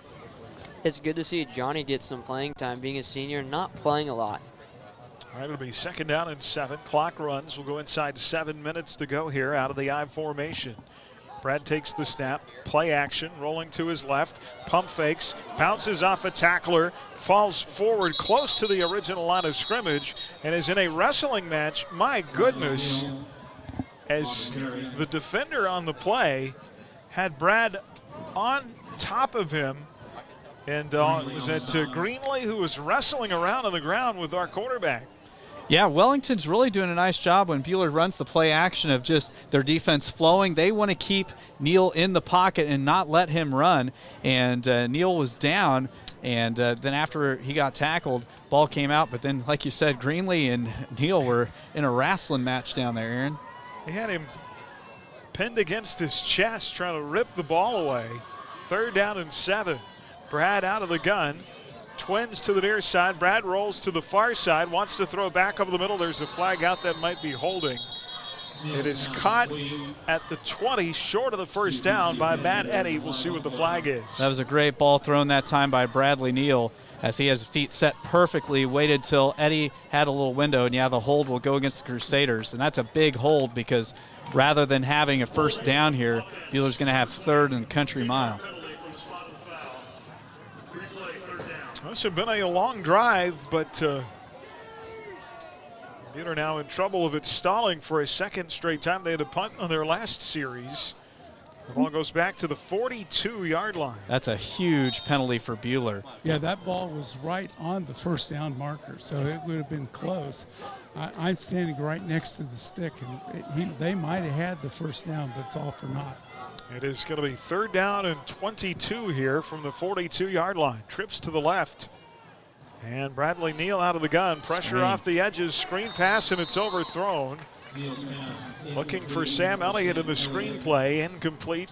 And Buhler for a 2nd straight series may have to punt here on 4th down. Yeah, and that one really was just kind of Buhler shooting themselves in the foot with the holding penalty. But on that screen, got to give a shout out that time. Wes Miller just absolutely tattooed the Wellington defender that he was tasked with blocking. So Jeffrey Neal come on to punt away. 4 times this year he's pinned his opponent inside the 20. He'll kick from the 50 here, gets it away, high kick. It is going to bounce. Oh, it stayed in bounds. Still in bounds and picked up inside the 5. And Carson Moeller doing a great job as the long snapper. He was right there waiting for the ball and downs it right at the 5-yard line. Great special teams play that time, Neal to Moeller. And once again there's Jeffrey Neal being very reliable during the punting game and getting him down at the 5-yard line. Wellington from their own 5, scoreless so far tonight with a pair of turnovers, an INT and a fumble. Rogers sprinting on to the field late, the quarterback. Wellington's coach, Zane Aguiar, in his 6th season here with the Crusaders, 20-33. 1st and 10 from the 5. 5.5 minutes to go before halftime, 21-0 Buhler. Hand off to the tailback. Big hole for Shetler. Ankle tackled. And the safety there, Cody Weiscarver, saved what could have been a huge run down at the 17-yard line. I was about to say it before that play. It's always a little bit spooky when you pin somebody deep. You know, defenses start to get a little bit more aggressive, kind of maybe trying to look for the sack and get the safety. But and sometimes you can have those big plays happen. But nice job by Weiscarver saving Buhler. It'll be 1st and 10 at the 17. Under center is Rogers. They'll hand it off to Shetler, far side run. Yeah, and not much there. Call and roll, and the outside linebacker out there made a great play, was able to stick him right at the line of scrimmage. It'll bring up a 2nd and long. No gain on the play for Dustin Shetler. 2nd down and 10. Inside 5 minutes to go before halftime. Wellington will break huddle with 19 on the play clock. Malachi Rogers under center. They line up in the I this time. And play action. They throw it near side. The back's got it at the 30, 35, and drug down. That is Cope Henry out of the backfield who catches the football on the screen play and has a Wellington 1st down. Nice job by Rogers retreating enough and getting the ball out cleanly to Cope Henry. And Henry, I don't know who it was that put a lick on him, but one of the Buhler Crusaders really had a good pop on him at the end of the play. Well, yeah, taking a shot, and as we were talking about earlier, his head just bounced hard off the ground. Wellington's biggest offensive play of the night goes for 20 yards. And a 1st and 10. And they'll keep it on the ground with the quarterback, Malachi Rogers. Forward progress to the 39. He picks up 2 more. Calling rolling in on the stop, and Rogers that time getting a little bit dangerous as he tried to reach out and extend, and the ball came out, but they're going to say he was down before the ball came loose. Usually you don't see guys reaching on a 1st and 10, trying after about a 2-yard pickoff, reaching with the arm with the football. No, that's flirting with fire. 2nd down and 8 as Wellington comes to the line, trailing 21-0.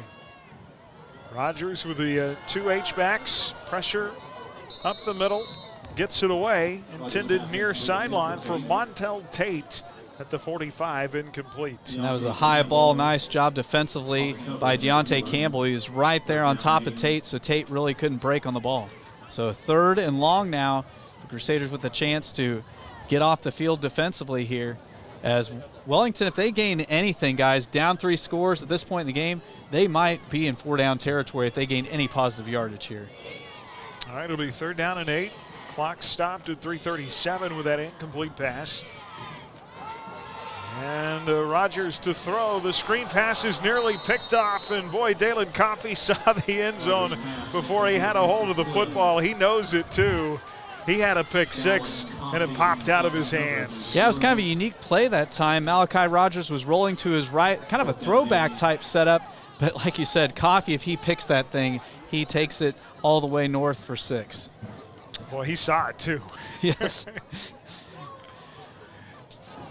Normally you don't want your quarterback to throw back across his body like that, and now Rogers will kick it away, returned from the 30 by Matt Eddy to the 39-yard line. Flag comes out as Matt Eddy has 4 Crusaders for Wellington trying to wrestle him to the turf. Like the tilt-a-whirl there as he's finally brought down. I think it's just that little sack of where they point. No, I think it looks like a flag. There's a flag. There's a flag back at the 28. And we'll get the explanation here from the white hat. He's going to come talk first to Coach Aguiar. I believe they're going to, that signal, I believe, is illegal touching. We're getting into the less frequently called play or penalties, but I'm pretty sure that's illegal touching.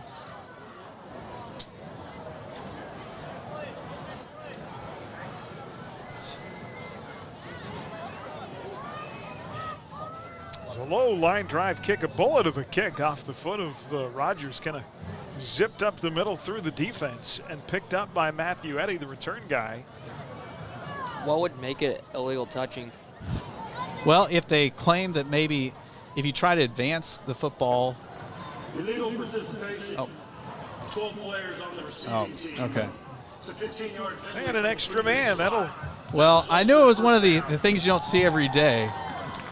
So the result is Wellington will have a 1st down, and they'll keep the drive alive. Yeah, one of the Bueller assistants said, that's on me, my fault. So the tough thing, yeah, it shouldn't be an automatic 1st down because that's just a 5-yard penalty. Well, they're marking it as a 15-yard penalty. Wow. All the way into Bueller territory to the 46-yard line. Now you got me wanting to wish I had a rule book on me right now, but I'm sure it's the right call. But, 12 men on the field isn't something that happens very often in football. No, typically, yeah.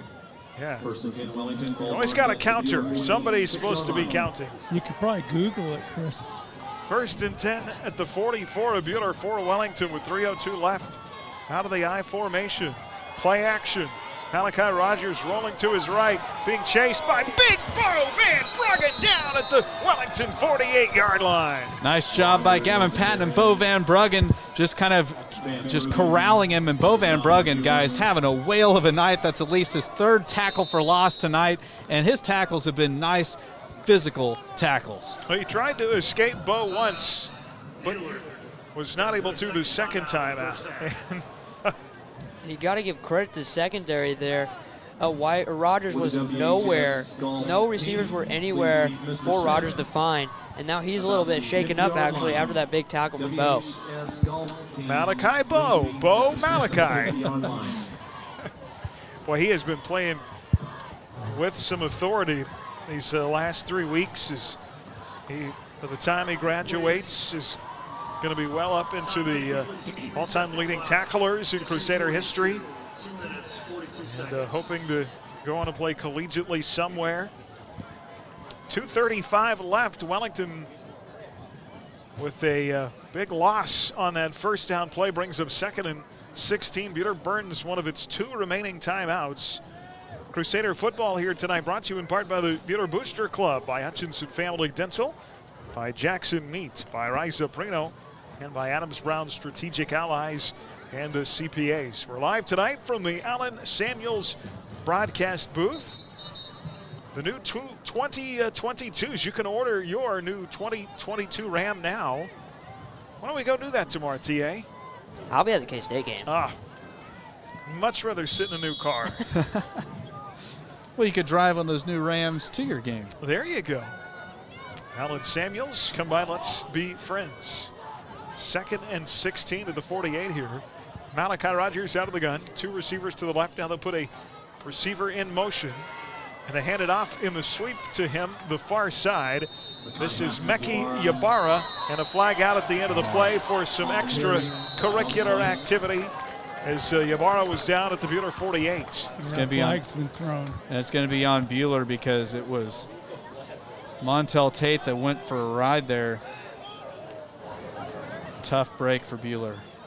And right now they're just beating themselves. Too many extracurricular activity types of penalties there. And also the 12 men on the field. Those are just mental mistakes. Yeah. Well, the good news is they're still winning the game, though, 21-0. It's 21-0, but it seems like it didn't seem like those 3 touchdowns came an eternity ago. Yeah, they did. I mean, Buehler's had a couple empty possessions in a row. Number 40 of the defense. It's a 15-yard penalty. Well, they're going to get Bo Van Bruggen for the unsportsmanlike. There's 5 penalties tonight of the Crusaders. It'll be the 15-yard variety. 2 15-yard penalties on this drive that have kept it alive for Wellington to the 34-yard line. But it's not been the defense through the play giving up the yards. It's been the after stuff, the extracurricular stuff. Now Rogers scrambling for his life, and another flag out as he is dropped for a loss back at the 39. Hopefully, and we've got an injured Crusader. Oh goodness. Yes, yeah, and he's writhing in pain down for Wellington. I believe that is Derek Lowe. And that's the left tackle for Wellington. And he is seriously hurt. Oh, man. And you hate to see that from I mean, that's the thing, too, at this level. These high school kids, they don't want to show that they're in pain. So if a kid's showing that much, man, something's wrong. Well, Rogers was sacked on the play back at the 39, and Tate was there trying to protect his backside and got in a scrum with one of our defensive linemen. It's a Lowe, Derek Lowe. And flag came out at the end of that play. And I think that's going to be a hold from just where it was thrown. Nice job by Bo Van Bruggen getting pressure again, not letting that previous penalty kind of disrail him. Oh, it's good to see he's up. And he is hobbling. Lowe, a 210-pound sophomore. So I hope that it's not a season-ending injury for that young man. Well, it looks like he might be able to even walk it off. It was scary because they fired up the ambulance, but the ambulance is going someplace else. Well, you wouldn't think with him as quickly as he got up and being able to walk off, you hope it's not a knee. I mean, it is holding of the offense. That's always, anytime you see a player with a leg injury in that much pain, you automatically go to a knee. Yeah. And so we hope that's not the case. And we talked about it. The penalty was a hold on Wellington. It was called on the left guard, Trey Greenlee. But Buehler's going to decline it because of the sack. So it'll bring up a 2nd and long now for the Wellington Crusaders. Dominic Yabara comes in to replace the injured player Lowe. 2nd and 18, clock running at 1:57 to go in the half. And now the play is going to be blown dead. We're going to have a timeout. Wellington. Wellington calls a timeout. 1:54 to go. Boy, this last 5 minutes of the half has taken forever. 21-0 Buhler here on HKFM and the Crusaders Sports Network. Hi, I'm Dr. Dal Hunt with Buhler Dental Care. At Buhler Dental Care, we have great registered hygienists to help schedule your family for convenience. You will receive high-quality dental care and build a positive relationship with our experienced staff in a pleasant and reassuring atmosphere. We like to have some fun with you and get to know you while you spend time with us. So be sure to give us a call at 620-543-2768 or email us at drdalDDS@gmail.com. Buhler Dental Care, providing healthy smiles with a gentle touch. At H&R Block, we can file your return by October 15th. Avoid a late filing penalty and get every credit and deduction you're entitled to. Drop in and stay or drop off and go. Or call 662-5321 at H&R Block, Hutchinson, Lyons, and Ellsworth. HKFM. Oh, welcome back here. 21-0. Buhler's last touchdown came at the 1:38 mark in the first quarter. So I said it had been forever. It has been 12 minutes since that third score by the Crusaders. And 12 minutes in a football game, guys, is a century. That's a quarter. It'll be Malachi Rogers out of the gun with two backs. And he'll hand it off to Shetler on 3rd and 18. And boy, that is not going to go anywhere. So we'll have another timeout here. This time it's going to be Buhler. They'll call no gain at the 39. Wellington is going to presumably punt the ball away here. Well, if Buhler can hold him here on 3rd down. Punt it from the 40 or not. Well, I tell you, Coach Warner's showing a lot of faith in his defense using the timeouts here. I like the call because Buhler's trying to get one more possession squeezed out of this first half and try to get a score here in the second quarter. But great job by our defense, guys. There was 5 Black Knights in on the gang tackle right there. Yeah, and the Crusaders will get the ball to start the second half. Yeah, I think you're right. You know, if you're Wellington, 1:46 left, if you could just use these two plays and bleed as much time. Of course, I mean, obviously you want to score here, but I'm going to try and avoid giving Buhler much time back. They've used their last time out. Well, yeah, if you can get a score here for the Buhler, basically get the ball, like Cliff said, in the second half, and then the game's wide open. And it'll be interesting to see what Coach Aguilar does here, because the fact that if Wellington tries to throw here on 3rd down and throws an incompletion, the clock will stop, and Buhler will get lots more time to work with here. So they might try to put it on the ground here. Or, you know, they've already shown some trick action here earlier. This might be a great time for them to dial something up. We've already seen some double reverse passes and all sorts of, who knows? 3rd and 16 from the 41. Rogers out of the gun with the 2 H-backs. Pressure, hit as he throws, and it is picked off by Deontay Campbell at the 20-yard line and taken back to the 30, and Buhler will have it with $1:34 left after Wellington's 3rd turnover. And another flag comes flying out. That was a flop. Yeah, I saw it was Montel Tate just kind of threw himself on the ground. And Sam saw that, and he is not happy. It came after the play, though, correct? Yes. After the INT. Buhler will have possession. But yeah, Tate, I mean, I didn't see anybody even near him. And he just Tate was the one who bumped into Cameron and then all of a sudden just flopped back. So both Cameron Campbell and Deontay Campbell with an INT tonight. Number 32, the intercepting team. 15-yard. How many of these personal foul penalties have Montel Tate been involved with different guys on the other side? Well, wasn't it? That's at least 3. Yes, wasn't it Marcus Smart, the old Oklahoma State basketball player that was the king of flops? Yep. And, yeah, we're getting some nods from some of the Wellington folks, and that would definitely, I think you had it spot on that time, Tyler. I didn't really see much in the way of anything dirty. You know, Tate was the one, like you said, that initiated contact and went flying. Well, yeah, they called the penalty on Colin, actually, but even Wellington's sideline is making fun of him. Wow. Buhler from their own 16, 1st and 10 after the... Starting to look like soccer out here. 3rd turnover on Wellington, 2nd INT thrown by Malachi Rogers. 1 to Cameron Campbell, now 1 to Deontay Campbell. So both the Campbell brothers with a pick tonight. 94 seconds to play here in the half. They'll line up in the I. McCurdy and Eddie, the receivers, they'll hand it off up the middle to Elliott. Forward progress to the 24. Another flag. And another flag out, and this might be on Van Bruggen.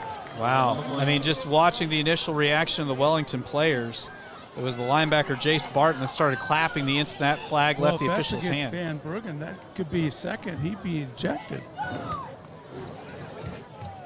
And the Crusaders are not happy about it. Bo is walking to the sideline.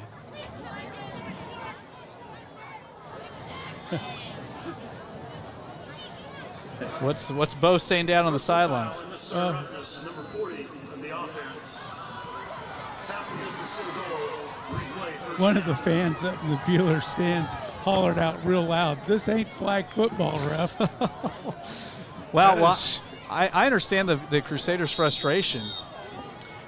That'll move the ball back to the 14-yard line with a penalty. Between the two teams, that is 11 penalties called in the first half. Wow. And those are the ones that have been accepted. Yes, because there's been some penalties that have been declined. Wow. Clock goes under a minute here on this down. First down from the 14, out of the eye. Sam Elliott with the carry. Hole up the middle, one man to beat, and he is drugged by his jersey to the turf at the 25-yard line. He'll mark his knee down at the 24. With Bueller not having any timeouts remaining, they're going to have to really try to hurry these plays in and out to try to do something. And you know, the neat thing with handing the ball off to Sam Elliott, you think, well, it's a conservative play, but you know how it goes, Tyler. He could break one at any given time. Any time. Bo Van Bruggen is back in at tight end. Second down and 3. They'll keep it on the ground with Elliott. And Sam keeps his feet at the 35, and then he stripped up down to near the 40. Should have been down about 5 yards sooner, but somehow kept his balance and got to the 40. Yeah, Dustin Shetler with the touchdown-saving tackle for Wellington. Clock stops with 17 seconds left. Bueller's going to have to get in and out here. And here they come to the line. This will be the final play minus a penalty in the half. Out of the I formation. Brad wants to throw, just going one-on-one. Single coverage to Matt Eddy. He overthrows him at the 30. And there'll actually be 2 seconds left on the clock. One more play. So Bueller will have one final crack here to close out the half. Boy, I think I would, if I were Coach Aguiar here, I'd pull a safety over on Matt Eddy. Yeah, you do not want to single cover Matt Eddy. That is not a good defensive play call, because he's a guy that if he makes a catch, he can take it to the house. 3 receiver play here. Moeller and McCurdy to the near side. Eddy to the far. Here's Brad out of the gun. And to throw with 2 seconds on the clock. Steps up in the pocket. Lets it go down the field. It is incomplete, and a flag intended for Carson Moeller near the 40 of Wellington. It's going to be pass interference. Yeah, pass interference, and so the half cannot end on a defensive penalty, so Bueller's going to have the ball near the 40-yard line with one final play. Number 7. We're playing Wow. And somewhere Coach Wallace is in the stadium. That's my grandson. You know, we may have to get some Ben Gay out for the officials. Their arms are going to get sore from tossing all these flags. The 12th penalty now called in the half. And as Chris said, the half cannot end on a defensive penalty, so Bueller will have a free play here, an untimed down. 1st and 10 from the Wellington 45. And they'll go with 3 wide receivers. Bradley out of the gun, pressure off the edges, steps up in the pocket. Flag out, that's going to be holding. Brad is still on his feet and running, and brought down at the 44, ends up with a gain of 1 yard for all of that. And that will get us to the end of the half. 78 of the offense. Holding on the offense. Derek Lowe back out there for Wellington. He is hobbling off the field. But back out there playing tough. Well, that'll get us to halftime in a wild second quarter that saw, geez, I lost track of how many penalties. No points. Well, and it's 21-0 at halftime. It is tough to get in any sort of offensive rhythm when there's penalties left and right, and that second quarter was just dominated by penalties. All right, Bueller will head to the locker room. We'll head to our Prairie Bank of Kansas halftime report. Lot to do coming up. First half stats are this week in Crusader Sports. And also we'll get you a rundown in our Bueller Dental Care scoreboard coming up. When we come back, I'm trying to catch the coach. He's having a discussion with the officials. I'll ask him about it. We'll see what he has to say, but he's still discussing things. all right, Coach Warner out at the 50-yard line talking with the officials. Association 4A state tournament last May in Dodge City. Hi, Coach. A word from him. Well, I'm not happy with the penalties, and I feel like a little bit, we're not innocent by any means, but they have a kid out there that likes to fall down and flop after the play, so that every time it looks like it's a personal foul, and he's flopping, so I don't like that. Other than that, it was a good first quarter. The second quarter was terrible. Well, you do get the ball third quarter. We do, and our defense is playing great, so we need to move on, and we got to get these penalties taken care of. It's embarrassing. Well, we did think it was a flop up in the press box. Well, thank you guys upstairs. I appreciate it. Thanks, Coach. All right, thoughts of Coach Warner. Get the penalties cleaned up. Get you some first half numbers coming up, and our This Week in Crusader Sports. When we come back, our Prairie Bank of Kansas halftime report here on HKFM and the Crusader Sports Network. Stay tuned for tonight's Prairie Bank of Kansas halftime report.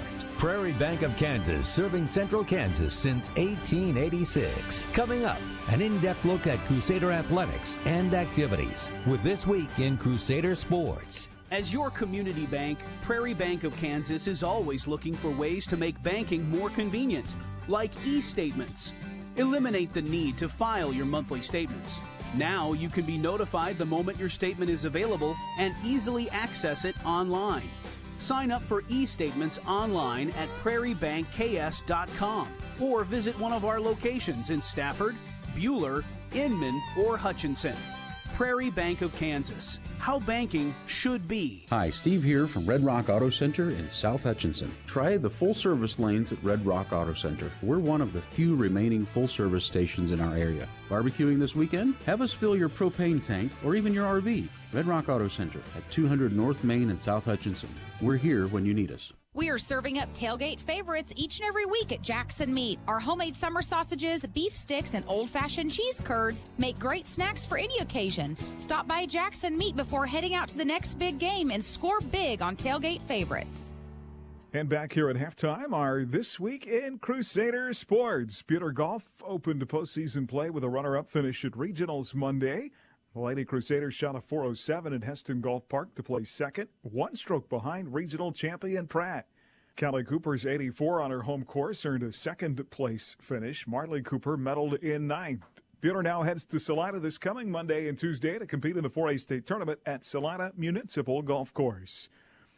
Bueller Soccer has now won 4 out of 5, claiming victory in a pair of home matches this week at Crusader Stadium. Tuesday, Bueller edged rival McPherson 2-1. Down 1-0 in the second half, Taylor Cooper squared up the game-tying and go-ahead goals. The Crusaders then knocked off Salina Central 3-1 on Thursday. Cole Darling and Jaden Krutzer each scored in the win. Bueller got a big boost this week with senior standout Cooper Taylor returning from illness. Hard Tyler Adams caught up with Taylor following Thursday's win. You guys are now 8-6, 2 games over 500 on the season. You guys struggled 0-3 at the beginning of the season, but being able to climb your way back, even with you being gone last 2 weeks with sickness. How's your team improved overall and performed, being very young and inexperienced, especially when you're gone? Well, you see the younger guys start to step up, and as the season goes on, people start to get better and find their place on the team, and I think that's kind of what's happened for us. We're finding our strategy, and we're finding how we want to play the game. Right in the middle of the standings on the west side for the playoffs. You guys are on a roll, though, right now. If the season ended today, playing Coffeyville, but you got a couple games left. What are you guys' goals for the playoffs, and how far do you think and hope to make it? We definitely want to win out. There's no reason we shouldn't. But, we'd at least like to win regionals and then hopefully be able to win the state quarterfinals.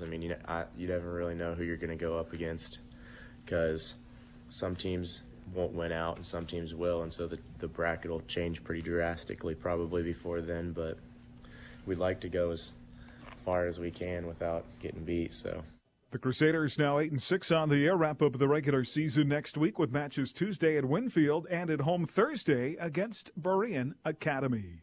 Peter Cross Country raced Thursday's league meet in Mulvane. The varsity and junior varsity boys both claimed league titles. In the varsity race, all 5 Crusaders medaled inside the top 12, led by Tanner Lindahl's second place time of 15:47. The JV boys were likewise dominant, claiming 12 of the top 13 finishing positions. Spencer Hines placed first with a time of 17:40.8. The varsity and junior varsity girls teams both placed second. Alicia McCoy won the JV race, crossing the finish line at 23:33.2. Lindsay Warner was Bueller's top finishing varsity runner in second at 20:53.5.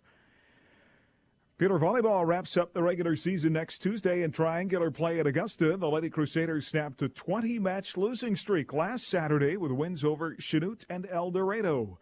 Tennis, meanwhile, is competing today and tomorrow at 4A State in Winfield. The Lady Crusaders earned a runner-up finish at last Saturday's regional meet, qualifying 3 entries for state. Casey Leal in singles, along with Kaylee Hamby and Tegan Nickel, and Olivia Frederick and Kayla Babcock in doubles, all made it through their opening round matches today. We'll have updated results coming up. Arcaden Warner was able to catch up with Leal ahead of today's competition. Casey, why don't you tell us a little bit how you're feeling ahead of state this year? Well, I'm pretty excited, as well as the team. We're looking forward to playing again at state and competing with high marks. All right, and then my last question for you is, how are you feeling this year during regionals and being able to sit back and kind of watch your teammates play a little? Well, obviously it was unfortunate that one of us didn't qualify, but I think that we came together as a team. We were very supportive of each other, and it was just a good experience altogether. JV football Monday fell at McPherson 34-26. The Bullpups outscored the Crusaders 22-6 in the second half, while the freshman team won handily 34-6 over Mac. Jeremy Gentry, Mitchell McDaniel, and Nick Gazaway all scored for the Crusaders. The freshman team will face Andale for a second time this season this coming Monday, while JV hosts Wellington. We'll have those updated tennis results and a look at other high school football scores from tonight. Our Bueller Dental Care scoreboard when we return here on HKFM and the Crusader Sports Network. You're listening to the Prairie Bank of Kansas Halftime Report. Coming up, we'll bring you analysis and break down the numbers from tonight's game. Stream HKFM right to your phone with the Ad Astra radio app. Your home for Crusader football, HKFM. If you're looking for a late starting college class, Hutchinson Community College may have what you need. It's not too late to get enrolled. We have classes starting throughout the semester. Call 620-665-3535 or email myfuture@hutchcc.edu today. Dr. Ediger is very good when a problem arises. We had that happen with our daughter. He went in to do some work and then found another issue and communicated with me and gave me the option, but yet told me what he would do if it were his daughter. He gives you options that work with your family's budget. Hi, this is Dr. Corey Ediger, inviting you and your family to call me at 663-9136. That's 663-9136. Or stop by my office on East 30th to make an appointment today at Ediger Family Dental. Their patients come first. 1947. It was the year the Mackenzie Paint and Body Shop opened for business. That's over 70 years they've been serving the Mid-Kansas area with quality workmanship, excellent refinishing, paint, and restoration. Mackenzie Paint and Body Shop specializes in foreign and domestic vehicles. Insurance claims are welcome and 24-hour towing and recovery service is available. At Mackenzie Paint and Body Shop, they take the dents out of accidents. Just over the bridge at 45 Kansas Avenue in South Hutchinson. Rise and shine. It's daylight time and time to go to your happy place. October is a fun time at your 30th Street Daylight Donuts. Pumpkin spice, apple spice, and all your favorite fall flavor donuts are here. Daylight Donuts are always a perfect way to celebrate or say thank you. Order ahead for bigger orders and we'll have it all boxed up and ready to go. In fact, you can place your order right now at HutchinsonDaylightDonuts.com. Happy fall, y'all, from your 30th Street Daylight Donuts. HKFM. I gotta tell you, I really need a donut right now.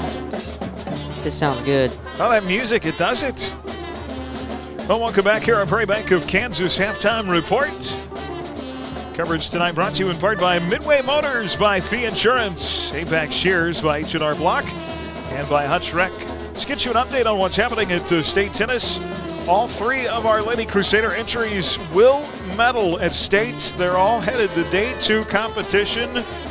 Boy, a couple of big wins in the regional round of state today as Olivia Frederick and Kayla Babcock upset regional champion. This is in the quarterfinals. Topeka Hayden 6-3, 6-1. Big win for those two ladies. And then Tegan Nickel and Kaylee Hamby upset regional runner-up Bishop Miege in the quarterfinals. 6-4, 6-1.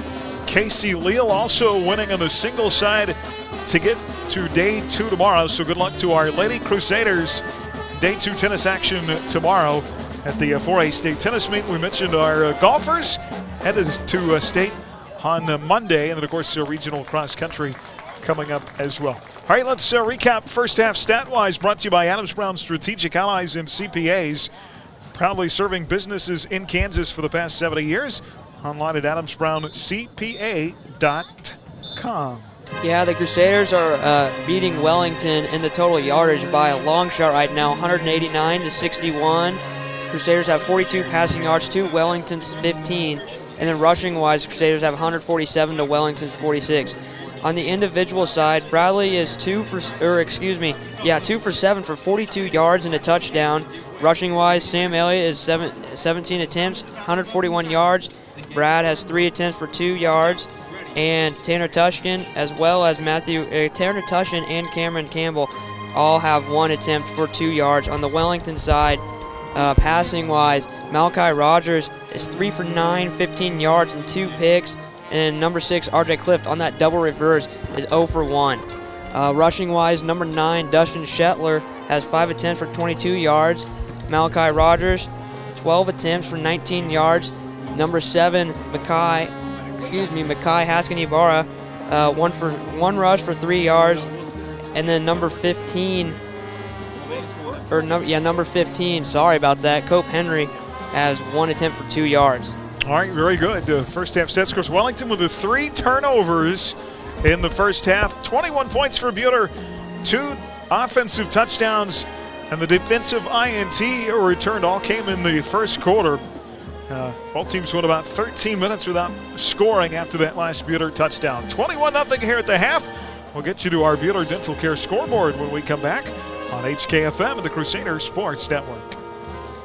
Find Prairie Bank of Kansas online at prairiebankks.com. The Prairie Bank of Kansas halftime report continues with tonight's This Week in Crusader Sports. Follow our Crusader football coverage on the sports page at adastroradio.com. Hi, this is Bueller head football coach Steve Warner. If you'd like to stay connected with what's going on within our program, I'd like to invite you to sign up for the Bueller Football Weekly Roundtable. It's a newsletter emailed weekly to Bueller High School football supporters. To sign up for the Football Weekly Roundtable, just send an email to crusadersrt@gmail.com.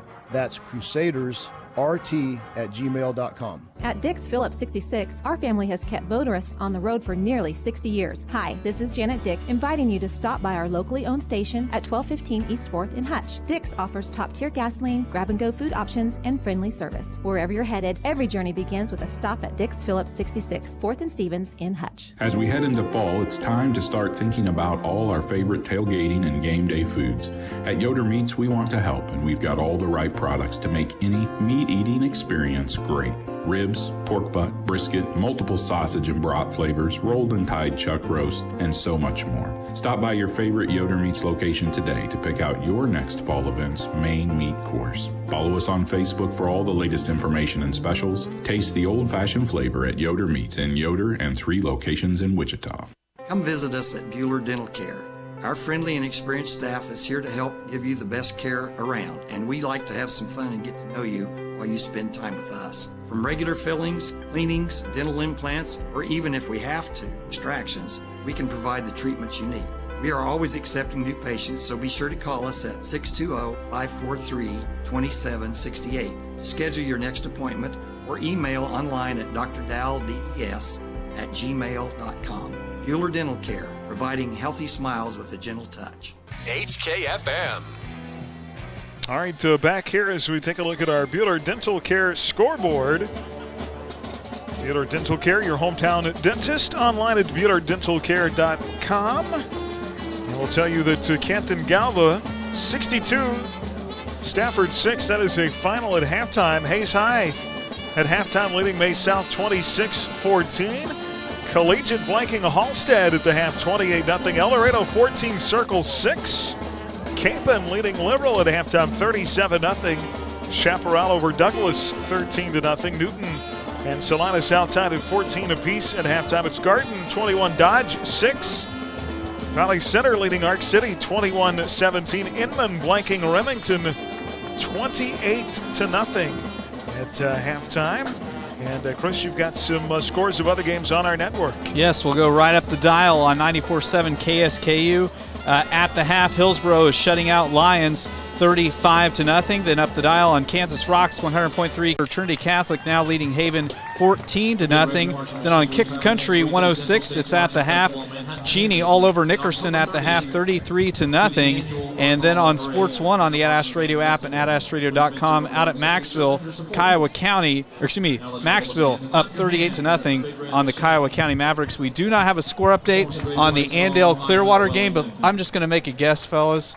Andale scored a lot of points. There's a chance that Andale might be winning. Second quarter score, we had Mulvane 7, McPherson 6. Yes, and a little bit out of that game. McPherson has quite a few yards, but I guess they've dropped a couple of long touchdown, what potentially could be touchdown passes, and just McPherson kind of playing. Another score in the West, Wamego leading Fort Scott in the second quarter 21-0. Here's a score, Mays second quarter 21, Derby 14. What an upset that might be. And then one other, Hoisington leading Norton in the second quarter 35-7. Our Bueller Dental Care scoreboard 21-0 here. Bueller with the 2 offensive touchdowns. The 29-yard pass from Brad Neal to Tanner Tustin. That was the first score of the night with 7:45 to go in the first quarter. The PAT was short as Wellington pressured, and Jeff Neal kicked it low, 6-0. And Wellington had to punt. Bueller got it right back with 6 plays and an 11-yard Sam Elliott touchdown run. They went for 2 and converted to make it 14-0 with 2:57 in the first. Wellington's Malachi Rogers threw an INT on their next series to Cameron Campbell, who returned it about 55 yards for a touchdown, about 38 to go in the first. That was the last score of the game, 21-0. Wellington with those 3 first-half turnovers and a host of penalties on both teams in the first half. Second half, when we come back, we'll take a 1-minute break here on HKFM and the Crusaders Sports Network.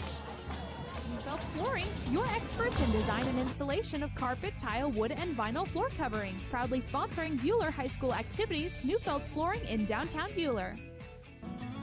An alarming number of Kansas preteens admit to drinking alcohol in the last 2 weeks, which makes it urgent for caring adults to find every opportunity to talk to their kids about the dangers of underage drinking. Research shows when youth have multiple conversations with adults about avoiding alcohol and other drugs, they listen. Underage drinking lowers inhibition and increases the chance of risky, regrettable behaviors. Find tips on what to say at riseupreno.org or on Facebook at Rise Up Reno Prevention Network. HKFM. All right, second half coming up here, fellas. And, boy, we'd like to see some things cleaned up. Obviously, the penalties, Coach Warner talked about that with Cliff right there at the end of the first half. Yes. He appreciates your comments. Yeah, the offsides, yes. Well, and I tell you, the one flop over here, and Tyler saw it perfectly. I mean, literally, it was Montel Tate that initiated contact and then just did a barrel roll and got the penalty. And, yes, a Bueller Dental Care scoreboard update. Andale, fellas, here I'm going to do an over-under here. Well, they scored 96 in the game last Friday. Okay, 65 points. Do you think Andale has scored more or less than that, fellas, at this point? I'm going to go less. Halftime? Are we at halftime? We do not know where the game is right 80 now. 80 points. Okay, right now no it's 65-6, Andale over Clearwater. Wow. You know, we talked about a little WWF wrestling in the first half, didn't we, with those flops? And a lot of extracurricular going on tonight, and it's been called on both teams. Yes, yeah. So, Coach Warner not happy, but like we said, it's going to be important for the Crusaders to show up here in this third quarter, start off with a good drive here to open the third quarter, and really try to knock out those penalties. 12 first-half penalties on the two teams. Wellington will kick from their own 40. Whoa! And it is going to be a short kick that doesn't even go 10 yards. Wow. And from the 40, it literally 5 yards, and it hit the grass at the 45, and it just died. That was one of the weirder onside kicks I think I've ever seen. Well, it's hard to get a true bounce off of grass. It really is. I mean, you talked about a grass field is just so much of a deader surface than a turf field. That was Jack Wright who was doing the kicking there and trying I guess what you could call it onside, and the ball went 5 yards and it just stopped. And Bueller gets the ball right where it stopped. At the Wellington 45, first touch of the second half. Out of the I formation, they'll put Brock McCurdy across the formation in motion. Handoff to Tanner Tushton on the first down. And forward progress up to the 43-yard line. He'll pick up 2 on the play. Yeah, so Tushton's second carry of the night, gained some positive yards again. And, it would be nice for the Crusaders to just put together a nice, solid drive, like we said, to open this third quarter and really take control of this game. They already have the 3-score lead, but not scoring in that second quarter kind of gives Wellington a little bit of hope that they can do something this evening. Yeah, I've been around Coach Warner a lot, talking about the penalties, the guarantee at halftime, and hey, we've got to get consistent on offense. 2nd and 8, Brad takes the snap. Here's Elliott out of the gun. Big hole, 40, 35, and down to the 32-yard line. I tell you what, Sam is so close to breaking one. That time it was the corner, Jack Wright, that made the touchdown-saving tackle. But, guys, he is getting 7 or 8 yards up the field before he's even getting a hand put on him by one of the Wellington defenders. And with the shellacking right now, if they could score a couple more times, I'm sure it's going to feel even better after that bitter loss. Most of these seniors had to experience that playing as a junior, so I'm sure that would feel a lot better just to be able to destroy Wellington. Sam got 11 on that play, 1st and 10 at the 32. 2 wingbacks, including Moeller and Tushton to the near side. High snap taken, handoff Sam, inside run to the right. Forward progress down to the 29-yard line. It'll be a gain of 3 to the right side by Sam Elliott. That's a fun alignment. I don't know if you guys noticed, both of our up backs were directly angled at the direction that the play was set up. And so kind of some unique formations that Coach Warner's throwing out there right now against the Iron Dukes of Wellington. A little scary. The last 2 snaps have been really high. 2nd down and 7, clock running, 10:19 to go in the third. A 21-0 game. Back to the I formation. Eddie to the near side and McCurdy to the far. It'll be Sam trying to run to the outside. And Shetler, he sheds Shetler at the 30 as Sam breaks out of a tackle. And forward for a yard or two. Another example of Sam Elliott being so hard to bring down. Gets forward progress to the 31-yard line. It'll be a loss, actually, on the play of 1. Yeah, Wes Miller out there was trying to drive Shetler to the outside. Sam decided to cut to the outside, so he was away from where the block was at. Shetler then broke off, nearly had a horse collar there, but no call. And my correction, they stopped him at the 29, so it is no gain on the play. It'll be 2nd down here to throw. Brock McCurdy, far side at the stick, gets out of bounds near the 20, and they've got a 1st down. Great delivery that time by Bradley Neal. McCurdy was set up just short of the line to gain, caught it, and then scampered upfield a couple yards to pick up the 1st down. For Brock McCurdy, his 9th catch of the season, he came in with 8 for 108. And moves the sticks there. Brad now 3 of 8 on the night. 1st and 10 at the 20-yard line. Bueller back in the Wellington red zone, out of the I formation. Brad looks over the line of scrimmage, 12 of the play clock as he makes the snap. Inside handoff to the fullback. It's Tanner Tushton down to the 17-yard line and a gain of 3. Well, and you might ask, why are they giving the ball to Tanner Tushton up the gut on some of those carries? I'll tell you what, anytime that Sam Elliott draws so much attention, one of these days the fullback dive is going to go for big if the defense completely sells out to try to stop Mr. Elliott. Well, yeah, they really haven't had much success in general besides last week. They had one big run with Tanner. But like you said, it's just the amount of time until the big run happens. 2nd down and 7. Out of the I formation. Here is Elliott. And stood up near the line of scrimmage. We'll call it no gain at the 17. It's going to be third down, clock running at 8:39 in the third. Bear trap tackle made that time by Jace Barton. He literally came through the line and fell on the ground and was able to just grab Sam's feet as he was laying on his back. And then enough other Wellington Crusaders were able to wrap him up and bring him down. So another third and long. Bueller converted the last time on a pass play. Let's see what they do here. Bueller has not scored an offensive touchdown since 2:57 left in the first quarter. Out of the gun on 3rd and 8. Two receivers to the near side. Brad takes the snap, rolling to his left, throws to the far side of the end zone. It is intercepted near the goal line. Yeah, Wellington that time actually had a high safety over the top. It was R.J. Cliff that gets the pick this time. The ball was thrown here on the near side to Tanner Tushton, but Cliff was able to jump the route and pick it off. Now the good thing for Bueller is that he went out of bounds down, I believe, inside the 1 yard line or right around it. It's right at the 1. So Wellington's going to have 99 yards to go here. And if you're Bueller, you just don't want to let him out of jail here. Let's call it 99.5. So big down here defensively. Let's see if the Crusaders can rattle the cage here. Wellington from their own 1, 1st and 10 after the pick. And a quarterback sneak up the middle. Just trying to get some breathing room here. Malachi Rogers on the keeper. Forward progress to the 2. Almost all the way to the 3 yard line. So if you're Wellington, they've got to be excited about their first time that they've turned Bueller over this evening, but the turnover battle still +2 for the Crusaders. Rogers typically works out of the gun too, so that's got to be an uncomfortable feeling for a quarterback to be standing in your own end zone. It's a dangerous, dangerous spot.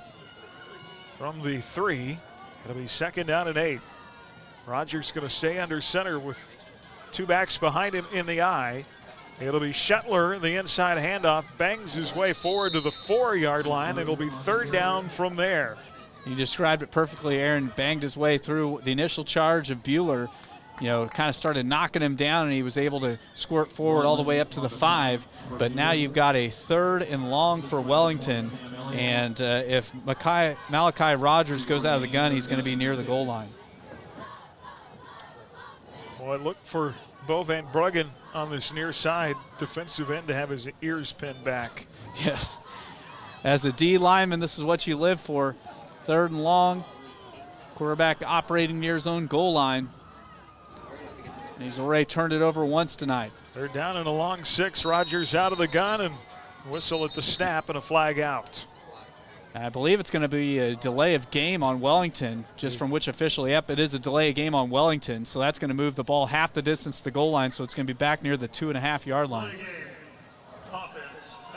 13th penalty of the night as the play clock had run to 0. And so now Rogers, things get a little bit more uncomfortable. First down stick is up at the 10. Ball sits at the 4. Actually closer to the 3 yard line. So 3rd down and a long 7 out of the eye. And they'll give it to Shetler, who bangs through the line across the 10, has a first down. I think he was shot out of a cannon that time.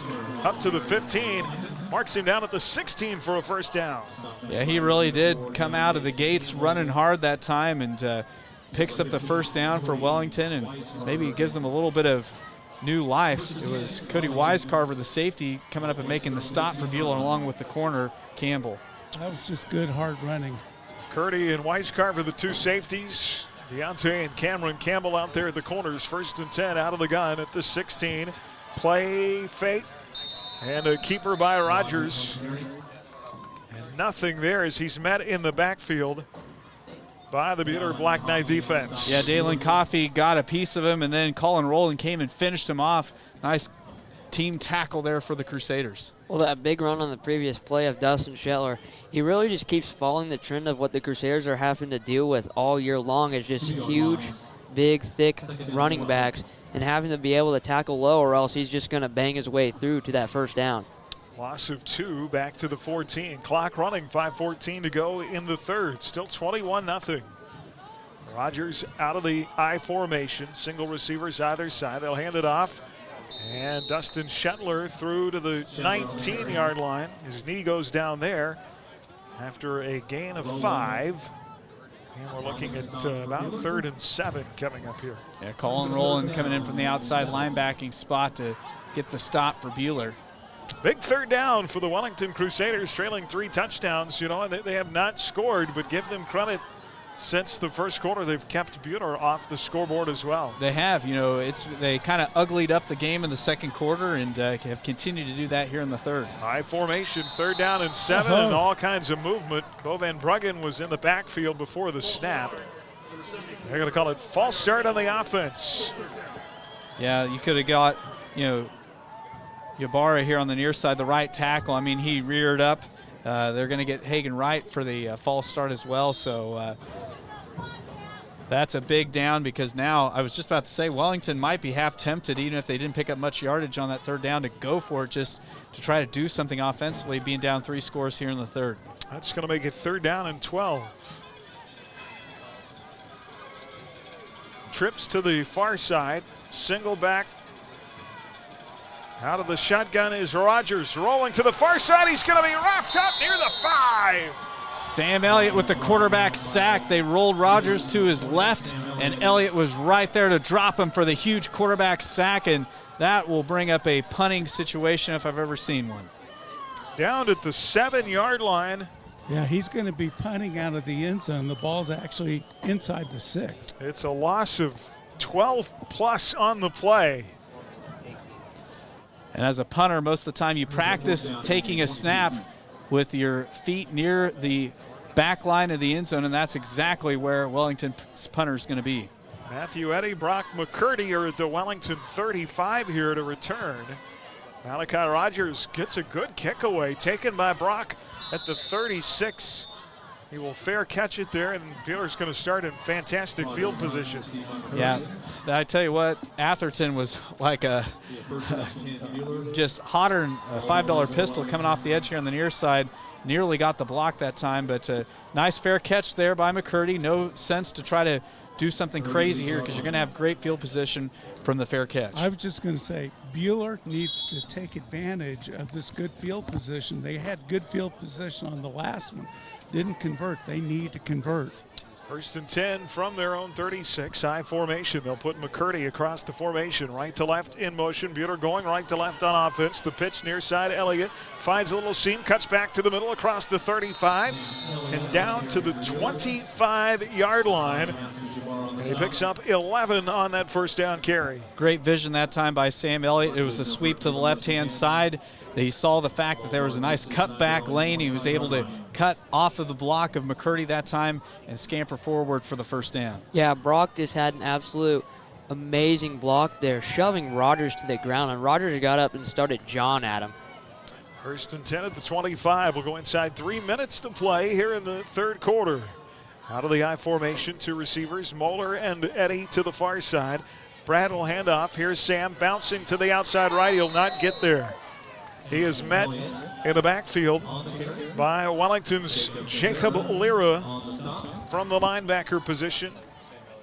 And that was just a great open field tackle made by Lira that time. But the amazing thing about Sam Elliott, even though it looked like he still got a yard. I mean, and that's one of the things that a senior tailback leader like Mr. Elliott does. Telling Sam to go to the ground is like telling little kids to eat their vegetables. They just refuse. 2nd down and 9 at the 24. Have you been to my house lately, Tyler? It's like you know these things. Brad's going to be out of the gun with Elliott to his near side. Bunch formation left. And a reverse pitch to Tushchin. Tushchin down to the 15. 1st down. And all the way down to the 12-yard line, move the sticks. Well, Bueller set that play up perfectly because they've done it throughout the night where they just take the shotgun snap, pitch it out to Elliott going to one way or the other. That time, he faked the toss out to Elliott and had Tushchin cutting back across the grain. What a great counter reverse that time for the 1st down for the Crusaders. Gain of 12 on that carry by Tanner Tushchin. 1st and 10. 1:41 to go in the 3rd. 2 wings now to the near side.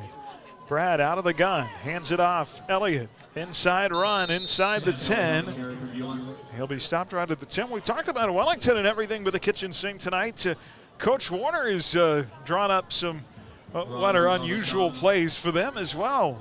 Yeah, that's one of the first times that Bueller hadn't run a lot of that quick pitch stuff this whole season long, but ran it tonight and then had the counter play coming off of it as well. But I don't know, fellas. I feel like right now this is a chance for Bueller here in this third quarter. We've had the ball most of the quarter to really try to get some pay dirt since we haven't scored since the first quarter. 2nd and 8 from about the 10.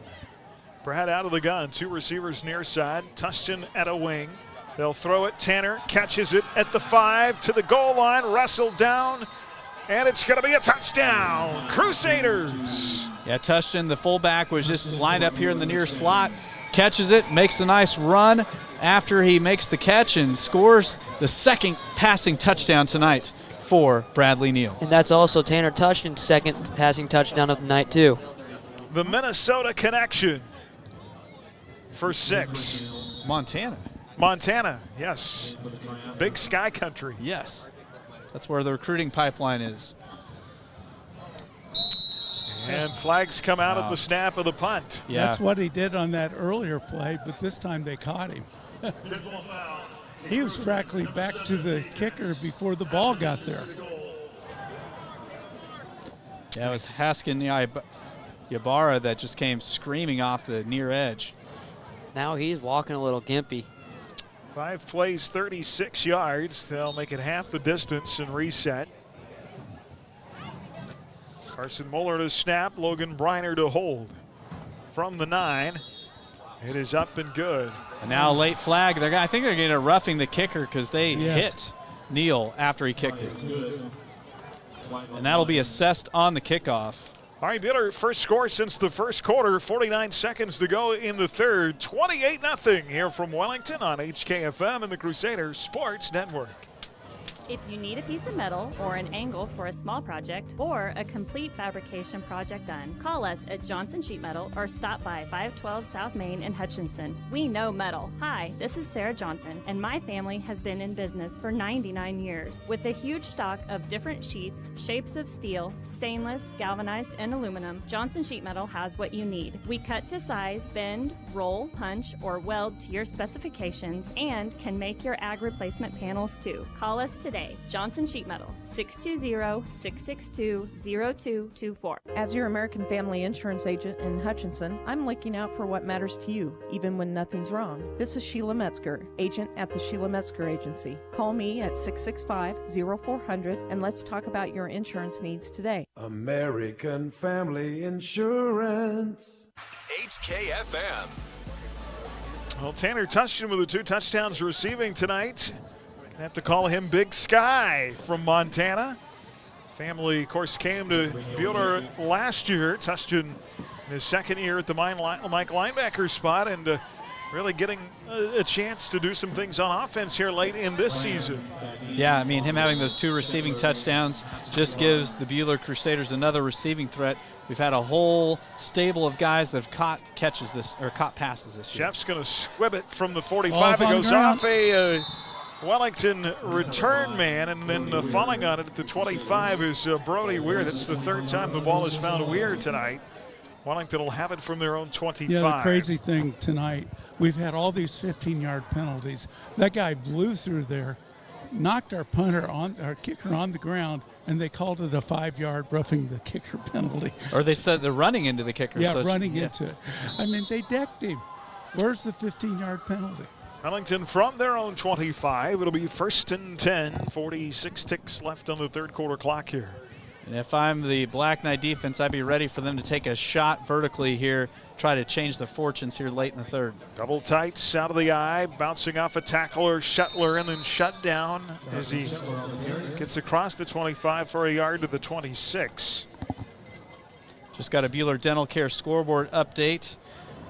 McPherson now has retaken the lead over Mulvane 12-7. Bueller has not shut out an opponent this year. Came close in week 3, giving up just 7 points to Wellington. I think they'll better that third down conversion. They came in 29% teams converting on third down. That's how you get off the field as a defense. I think this is going to be the end of the third quarter, guys. Looks like they'll not take another snap as the clock will run to 0 into 3. Bueller with a 4-score advantage here on the road in Week 7. They lead Wellington 28-0. Final 12 minutes coming up right after this on HKFM and the Crusader Sports Network. Mid-Kansas Credit Union, serving Central Kansas from their locations in Moundridge and Bueller. Take control of your accounts and sign up for online banking at mkcu.com with features like remote capture deposit and online bill pay.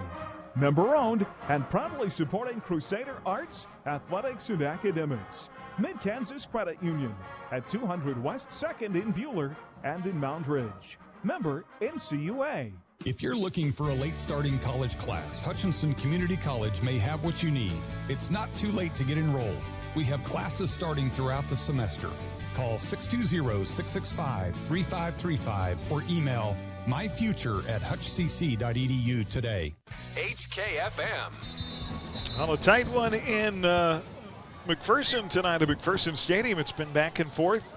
Mack had a second half lead, and then Mulvane has come back. Yeah, Mulvane just took the lead. They lead. McPherson and Mulvane with a 4 and 5 in the West. I believe that would flip-flop them if Mulvane was able to win. Second down and 9 from the 26 for Wellington. Rogers out of the gun on the key and gets forward progress back to the line of scrimmage at the 26 and no more. And one of the things that Coach Coles and Coach Warner and the entire staff have to be happy about tonight, Bueller has done a great job of gang tackling tonight. You think about, we haven't had a lot of solo tackles tonight. That's because the Black Knight defense has done a great job swarming to the football. They're down at 9. We have not seen an Andover Central score. Andover Central's running back hurt last week in the loss.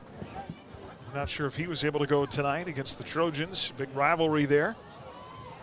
I'm sure Rock and Heath Schroeder will be on that score for us. He does a great job keeping us updated. Third down and 9, trips to the right. Rogers out of the gun, rolling right. Good coverage downfield, hit from behind, picked up by Tanner Tustin. Tustin with the return to the 10, 5, touchdown, Crusaders. Tanner Tustin with the career night, his third touchdown of the evening, all through the air. This time he's doing it defensively. Mike Leidenbacker's job tonight, reading the eyes of the quarterback. And he does a great job of just picking off Rogers and taking it to the house. Third TD tonight for Tanner Tustin. On a big part of that, too, Gavin Patton had a beat on the quarterback. Rogers flushed out of the pocket, forced to throw on the run, and picked off. And that might be the one that breaks the dam open for Bueller tonight. 11:05 to go in the game. Jeff Neal on from the 10 for the kick. Got a Crusader coming on late here. Got Levi Atherton. Wow. And they jump again from both sides. Ybarra from one side. Montel Tate from the other. And Tate from the other. Really trying to anticipate that snap. They are selling out to try to block the PATs. I think we ought to go for 2. Make them pay. Bueller going for the hard count on the extra point to draw him off. And this time the kick after the penalty is assessed up and good. 11:05 left in the fourth. Bueller 35, Wellington nothing on HKFM of the Crusader Sports Network. An alarming number of Kansas preteens admit to drinking alcohol in the last 2 weeks, which makes it urgent for caring adults to find every opportunity to talk to their kids about the dangers of underage drinking. Research shows when youth have multiple conversations with adults about avoiding alcohol and other drugs, they listen. Underage drinking lowers inhibition and increases the chance of risky, regrettable behaviors. Find tips on what to say at riseupreno.org or on Facebook at Rise Up Reno Prevention Network. Did you know that it's estimated that the salt deposits under Kansas could supply the entire world's salt needs for the next 250,000 years? Cargill Salt of Hutch is proud to support the schools of Reno County. Collaborate, create, succeed. Cargill Salt of Hutchinson. Hi, this is Dr. Dal Hunt with Bueller Dental Care. You're listening to high school football on Ad Astra Radio. Well, both Cameron Campbell and Tanner Tustin have returned INTs for touchdowns tonight, both their second of the season. 4 Wellington turnovers, the 3 picks by Malachi Rogers, and the fumble recovery by Bo Van Brugge. 35-0, 2 defensive scores for the Crusaders. They'll kick it off. Low kick to the 20, and there's the trickeration handoff and a flag out, and we've got a couple of players, a big collision at the 25, and a Wellington player slow to get up. Well, they hand the ball off twice, and there's also several flags thrown, so who knows what the call is going to be on this. And both Meki Ybarra and Dustin Shetler, check that, Meki Ybarra and R.J. Clift were dinged up on the play. Both come to the sideline limping. There's at least 2 flags on the field. Yes.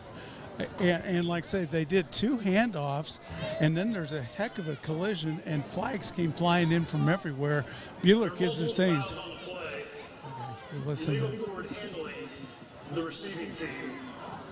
Illegal helmet contact, number 15 of the kicking team. Those penalties offset. So the illegal forward handling for Wellington, and then I heard the pop of a helmet collision there against the Crusaders. And that was the pop that got R.J. Clift. Yeah, Cody Weiscarver didn't really look like anything excessive, just a pretty good shot on Clift. But the tough thing, if you're Wellington, they paid the piper that time, and they're going to have to now try to return it again. So the offsetting penalties, they'll have to re-kick. And Weiscarver's been making a couple big hits lately in the season. Made a huge hit against Trey Buckby last week on the sideline. We're actually trying to get video of that to be able to send it to him. But he's been a big hitter lately. So Jeff Neal will set up again at his own 40. It is Meki Ybarra back near the goal line. Low line drive kick again. Take it at the 10. There's one handoff to the near side at the 30, 35, and down to the 40-yard line. This time running with the football is Skylar Branham. And another flag. And another flag at the end of the play. And I believe this one's going to be on Wellington, because Jeffrey Neal went over and was talking with the line judge here on the near side. Have they had a kick return where they didn't hand off at least once? Well, that time they didn't, but what he did was he just faked it forward. But the thing in football, you can't hand the ball off to a guy in front of you.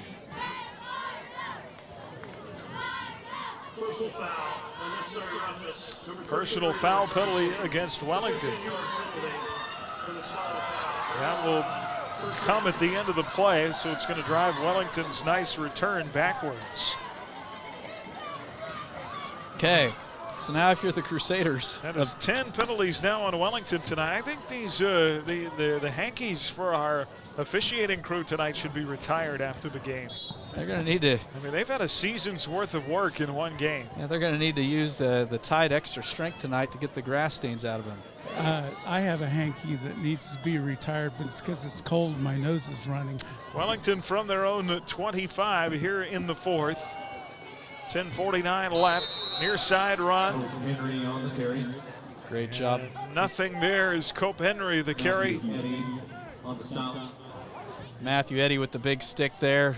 Tackle for loss. Loss of 2 on the play. So Eddy getting some defensive time. Also getting some defensive time right now, Levi Atherton for Bueller. I was going to say they might need to borrow your hanky, Cliff, but not if you've been using it. So they wouldn't want it. 2nd down and 12. Javon Ostrom is rotated in at safety here. Out of the shotgun. There's the play fake. Run to the right. Here is Malachi Rogers, cross the 30, far side 35, and out of bounds near the 36. Well, you can see why Malachi Rogers has had a couple games this year coming close to the 200-yard rushing mark. As he's a guy, if he gets to space, he can do something. I think he's a guy on a good team that make a nice running back. Yeah. Well, and even for this Wellington team, if he could just get to the edge a little bit more consistently, he's a guy that I get scared if he gets towards the corner. Picks up yardage to the 37-yard line. It'll be 1st and 10 out of the gun. two backs in the backfield. It'll be Shetler wrapped up at the line of scrimmage. And no gain on the play. It'll be 2nd down and 10. Great job by the Black Knight defense swarming to Shetler and meeting him right at the line of scrimmage for the no gain stop. Leading the charge for Buhler that time, Tushchin again. Boy, going back to the Augusta game, last 3 weeks that inside handoff for the opponent has not been there. Well, defense begins by defending the interior. If a guy can't run up the gut on you, that's where the entire defensive setup for a 4-3 or any defense begins. 2nd down and 10, the junior quarterback out of the gun again. Play fake to Shetler. Keep it on the ground with the quarterback. And Rogers, no gain. It's going to be 3rd down and 10. You're going to get him actually for a slight loss. So big 3rd down here. Clock will be under 9 minutes remaining once this ball is snapped. Levi Atherton in there at that second defensive end position now. Makes the stop in for Dalen Coffey. Yeah, nice 35-0 lead for the Buhler Crusaders. Marcus Voss is also checked in at defensive tackle with Jackson Childs out. 3rd down and 10. Rogers out of the gun, low snap, hits his leg. He's just going to have to fall on it. And it's going to be a loss back to the 33-yard line. The low snap by Wellington center. And boy, all Rogers could do is fall on the football. Yeah, he was not ready for that football to be delivered, and they'll bring the punt team on. Clock continues to roll here. And Aaron, you talked about it earlier about the shutout. Buhler not having a shutout to our credit this year. Historically, Buhler has shut out Wellington only twice, the last time coming in 2010, 29-0, and then clear back in 1986, Buhler defeated Wellington 7-0. That's been a good series. Rogers to punt it away, high kick. Matthew Eddy, the return man, just going to get away from it. It'll take a Wellington roll. Back to the Buhler 37-yard line. Crusaders 35-0, 2 defensive touchdowns tonight. Leading 35-0 here with 7:53 to go in the game. 1 week left in the regular season. Next Friday night, it'll be home for senior night against the Circle T-Birds. And on the line of that game, of course, will be the league title. Buhler wins. They win it outright. If they Circle and McPherson still could factor into that, but we shall see.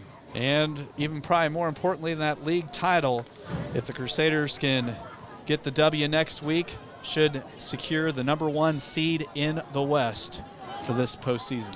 Crusaders from their own 36. Here is Elliott, 40. And down to the 43-yard line. On the stop. Well, you talked about it, Christopher. Still, at some point, you just think he's going to break one. Yeah, he is so close, and this is kind of the point in the game where, you know, Wellington's defense is tired, maybe frustrated being down 35-0. It's cold or getting colder, and this might be Sam's due to break a big long run. 2nd down and 4. Oh, go ahead and give us that. Second here, we'll get that. Here's a run by Elliott, forward progress down to the 50. That'll move the sticks for a 1st down, and it's a surprise there at halftime, buddy. Yeah, we got another Buhler Dental Care scoreboard update. At halftime, this was about 30 minutes ago. Andover Central is leading Andover right now, 24-6. All right, the Trojans need some comeback moxie in the second half. Gain of 7 there for Sam. 1st and 10 from midfield. Buhler left to right here from the far side. Hashmar out of the I formation. Tight end lines up on the right side. 6:44 to go in the game. 35-0. Brad will hand it off. Here's Sam. Big inside carry across the 45-yard line. We're down to the 43. Well, I'm just guessing here that as long as they keep moving the sticks, may not see Brad attempt another pass. Yeah, tonight. oh yeah, Buhler won't throw it unless we get into a crazy, down and distance situation. And in all likelihood, fellas, this is probably the last series that we'll see the starting O out there. Sam Elliott last week with his 260 yards moved to 4th all-time in career rushing. 2nd down and 3. Here's the pitch. This time far side and wrapped up. Nice play by Wellington's Malachi Rogers. Rare loss tonight for Sam Elliott, back to the 44. Yeah, you mentioned rare loss. I mean, that's the thing with Sam Elliott. Not only does he pick up those big chunks but he is just so good at picking up positive yards no matter what the situation is. And so now a big third down for Buhler. Sam Elliott coming into the night needed 535 yards to pass the great Jordan Oden for third all-time in career rushing. Third down and 5 out of the I-2 receivers near side. Elliott's got the first down at the 40, on his feet, 35, and he'll be brought down by the Wellington defense at the 33-yard line. And now the second team offense will pour onto the field. I was about to say Sam ran that time like it might be his last carry of the night where he wanted to try to make some hay, but Coach Warner will now bring the second string offense on with 5:15 remaining in the game, so it'll be fun to see these young men try to cap this drive off. Gain of 11 there for Sam Elliott. Jeffrey Neal will move into quarterback. First and 10. Here's a fullback carry down to the 30. And on that carry at fullback is Braden Gentry. He's had some nice carries in JV this year. Really kind of a powerful runner. And a fullback that on a dive, he can do some damage. Second down here, Jay Spencer in at tailback. Second and 7 at the 30. And Spencer, no gain along the near side of the 31. Well, Gavin Patton has been the JV running back all year long, but because he is such a key part of what they're doing defensively at that two-tech position on the varsity side, not using him here at tailback. Yeah, and Jay Spencer got a lot of carries back in the junior high and youth football days, so he's a guy, if he gets the open field, he can do something. Third down and 8. They'll pitch it near side to Spencer. A lot of traffic. He's going to be blown up and a loss in the play, and that's going to bring up fourth down back at the 36. Well, this happens sometimes. You know, Wellington still has the first team defense out there. They've been frustrated on how Buhler's moved the football offensively, so they have the opportunity to kind of tee off on the second string, and that's exactly what they did as Buhler has consecutive downs that they lose yardage. Yeah, I'm sure the varsity guys sure do feel good about this win, though. Like we talked about earlier, having that game just being upset last year and being able to destroy Wellington this year, maybe hopefully even shutting them out. Jeffrey Neal get the punt away with 3:21 to go, trying to pin him again. Wow. He did. He does it again. Inside the 5, it rolls out of bounds. Great. I'm marking it at the 3. Great punt, and he didn't even need to cover it, but great job by the long snapper. Carson Moeller was right there to try to down it, but man, you want to talk about a coffin corner kick. That thing was angled towards the corner. And once it hit, I mean, it just darted out of bounds. And so now Wellington with 97 yards to go, 3:16 remaining. Buhler up 35-0. And Coach Warner's talked about several times that they expect Gavin Patton to be the feature back next year in the offense. So Sam Elliott graduating. Well, it's going to be tough to lose some of these seniors. They've been so good. But every team in America has to be rebuilt. Up. Yep, next man up. And right now, all I'm worried about is next to 3:16. First and 10 from their own 3. Malachi Rogers under center. He'll hand it off to his big, powerful running back. Dustin Shetler stood up at the line of scrimmage for no gain. We've got kind of a mixture of players out there. A few varsity guys. Actually, no, we're pretty much, most of the varsity D is completely off the field. Cameron Campbell's coming off. Gavin Patton is coming off. Tanner Tushton, Matthew Eddy are all coming off. So literally the only varsity starter we have left out there is Cody Wisecarver, and they've got him back at safety just to try to prevent something crazy from happening. But Mace McCabe's out there at corner. Luca Gotti's out there at safety. You got Austin Rogers here at the corner at the near side. Alex Lee out there. So is Levi Atherton on defense on second down. And the Shetler trying to get to the edge. Good job by Buhler in pursuit at the 10. And gang tackle. Buhler able to read that and get to the edge. Led by Brock Ellis out there to shut him down. Yeah, Ellis did a great job as the linebacker, really flowing with the play that time. And Austin Rogers. Marcus Voss out there on the field now, as is Tavian Gilliam.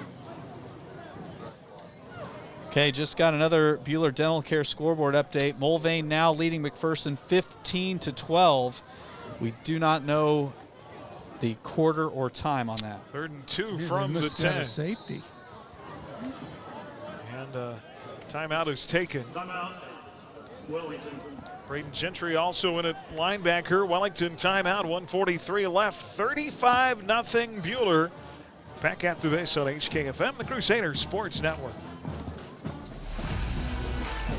Hi, I'm Dane. I'm a welder here at Superior Boiler, and we are looking for new people to join our team. We are looking for all skill levels. Whether you're just getting started in a career of manufacturing or a certified welder, come check us out.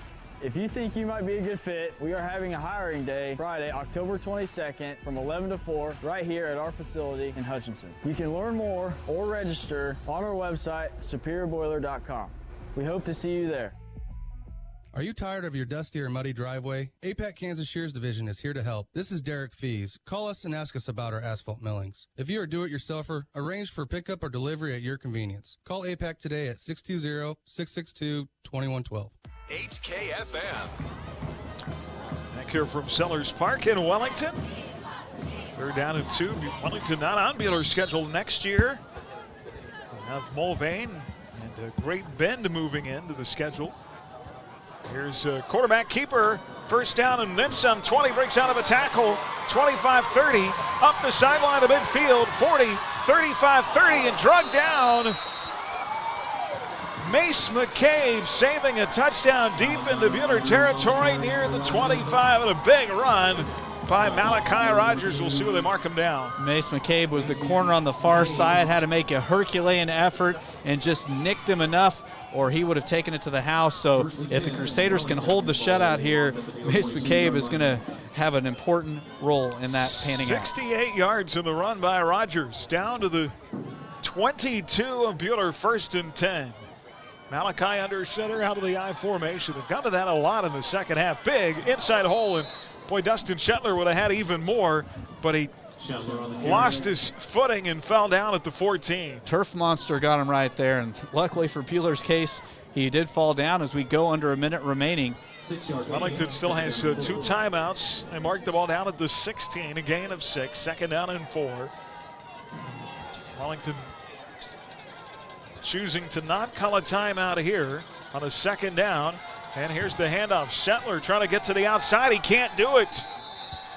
Great Brought job. Down near the 14-yard line. Clock continues to run. Johnny Arizmendi in on the stop for Bueller. Looked like Gotti was going to have a chance to really line him up, but he was able to break out of the tackle. 3rd down and 1 from the 14. 23 seconds left on the clock. Rogers keeping, hit at the line of scrimmage, still on his feet fighting. He might have the 1st down. Bueller stands him up, but Rogers able to keep on his feet. The pile pushing right to the 1st down stick at the 12. And they're going to move the sticks. And we got an update on the time of the McPherson score. Mr. McReynolds, an ag teacher at the school, ended up giving us this update, but there's 5 minutes and 8 seconds left. Okay, so 1st and 10, clock running. Wellington will not use those final 2 timeouts. Now they call a timeout with 7 seconds left. Timeout, Wellington.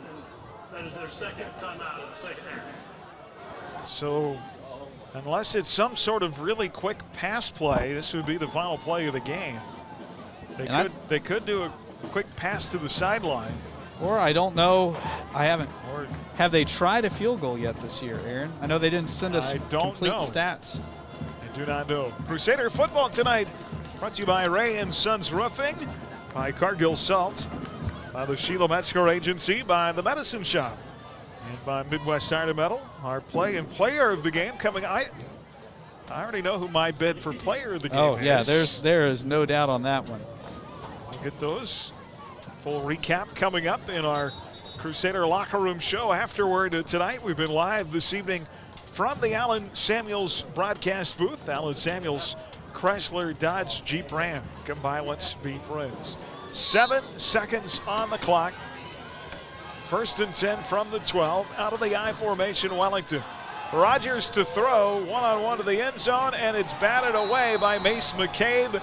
2 seconds left on the clock. It'll be 2nd down. Great play made by Mace McCabe, and he made the smart play too, fellas. He batted that thing across the back line of the end zone where nobody from Wellington can make a play on it. The Wellington player, Clift, is down. No, excuse me, that is not Clift. That is Montel Tate, who has been on the turf a lot tonight. And nobody from Buhler even made contact with him, so. That's not good then. McCabe could have gone for the INT there, but that would have been a tough catch, kind of over his head and behind him. It looks like his heel. They're helping Tate off the field. You know, if that's a catchable ball for Mace. Well, it was a very unselfish play made by McCabe that time, because if he tries to pick that, you have the chance of maybe the ball getting tipped up and Wellington getting the with it that score. high and having to go up and get it if it hits off your hand. Yep, it was a great play made by Mace. He just batted it across the back line, and now Wellington's going to line up for the field goal with 2 seconds remaining. So Jack Wright with 2 seconds on the clock. The hold is going to be from the 19-yard line. So it's going to be a 29-yard attempt for Jack Wright. Junior Jack Wright, younger brother of last year's quarterback Berkeley Wright. Comes from the Zika clan. And it is up. It has the distance. It is through. And it is good to end the game. Wellington gets on the scoreboard with 2 seconds left on a 29-yard field goal by Jack Wright. And that will do it. 35-3 is the final. Buhler wins it, avenging last year's loss to Wellington. The Wellington Crusaders fall to 2-4 on the season, and they will finish up next week at Mulvane. The Buhler Crusaders improving to 6-1, and a date next Friday at Crusader Stadium on senior night with the Circle Thunderbirds. Buhler wins it 35-3, and our Crusader Locker Room show coming up here from Sellers Park in Wellington on HKFM and the Crusader Sports Network. You've been listening to exclusive coverage of Crusader football on HKFM. The Crusader Locker Room Show is next. Coming up, we'll bring you analysis and break down the numbers from tonight's game. Your home for Crusader football, HKFM. Have an appliance that doesn't work or a yard full of scrap metal and don't know what to do with it? Hi, this is Kathy from Midwest Iron, and you can save the environment and put a little money in your pocket by bringing it to us at 700 South Main. Call us at 620-662-0551. Midwest Iron, recycling for tomorrow's environment. When disaster strikes your home or business, call your hometown team. Call Phoenix Restoration. Hi, this is Robin Swanson. My husband Ryan and I and our team at Phoenix Restoration are proud to be Reno County's only locally owned fire and water restoration company. When the unthinkable hits your home or business, we are here to help. We'll put our 10+ years of experience to work to help you recover. Check us out at phoenixrestorationandroofing.com. Phoenix Restoration will help you rise again after your disaster. Are you tired of buying tough, gristly steaks from the store and not being satisfied? Impress your family with choice grade steaks from Jackson Meat. Aged to perfection and cut to your satisfaction. Taste the difference and turn steak night into your favorite night when you shop locally at Jackson Meat. Shoot and score with Hutrex Little Dribblers basketball this season. Registration deadline for Little Dribblers basketball is October 15th and can be done online at hutrex.com or in person at 17 East 1st. Little Dribblers is an introductory basketball league for 3 to 6 year-olds. League is held on Saturdays and includes 30 minutes of practice time plus 30 minutes of a game. Visit hutrex.com or follow Hutrex on social media for more details. Rise and shine. It's daylight time and time to go to your happy place. October is a fun time at your 30th Street Daylight Donuts. Pumpkin spice, apple spice, and all your favorite fall flavor donuts are here. Daylight Donuts are always a perfect way to celebrate or say thank you. Order ahead for bigger orders and we'll have it all boxed up and ready to go. In fact, you can place your order right now at HutchinsonDaylightDonuts.com. Happy fall, y'all, from your 30th Street Daylight Donuts. HKFM. All right, welcome back on our Crusader Locker Room show. Our coverage tonight brought to you in part by Sunflower Electric Supply, by Red Rock Auto Center, Ediger Family Dental, by Phoenix Restoration, and by Schmidt Electric. Buhler wins it 35-3. Crusaders scored on their first 2 offensive series of this game. A 29-yard pass play to Tanner Tushton. That was early first quarter. Then the 11-yard run by Sam Elliott. Went for 2 on that play after a missed PAT on the first score. 14-0. Wellington's next series, Cameron Campbell with the INT returns it about 60 yards, 55 yards with $1:38 left in the first. It was 21-0. Then the well went dry, no scoring for the final 13 minutes of the first half. It was still 21-0 at halftime. Buhler would get on the scoreboard again in the second quarter. With 49 seconds left, the 10-yard touchdown pass to Tanner Tushton. Second catch of the night, second TD for Tanner. But the PAT made it 28-0. Then Tushton again. Wellington in the next series. Malachi Rogers throws his third INT of the night. Tushton returns it 20 yards.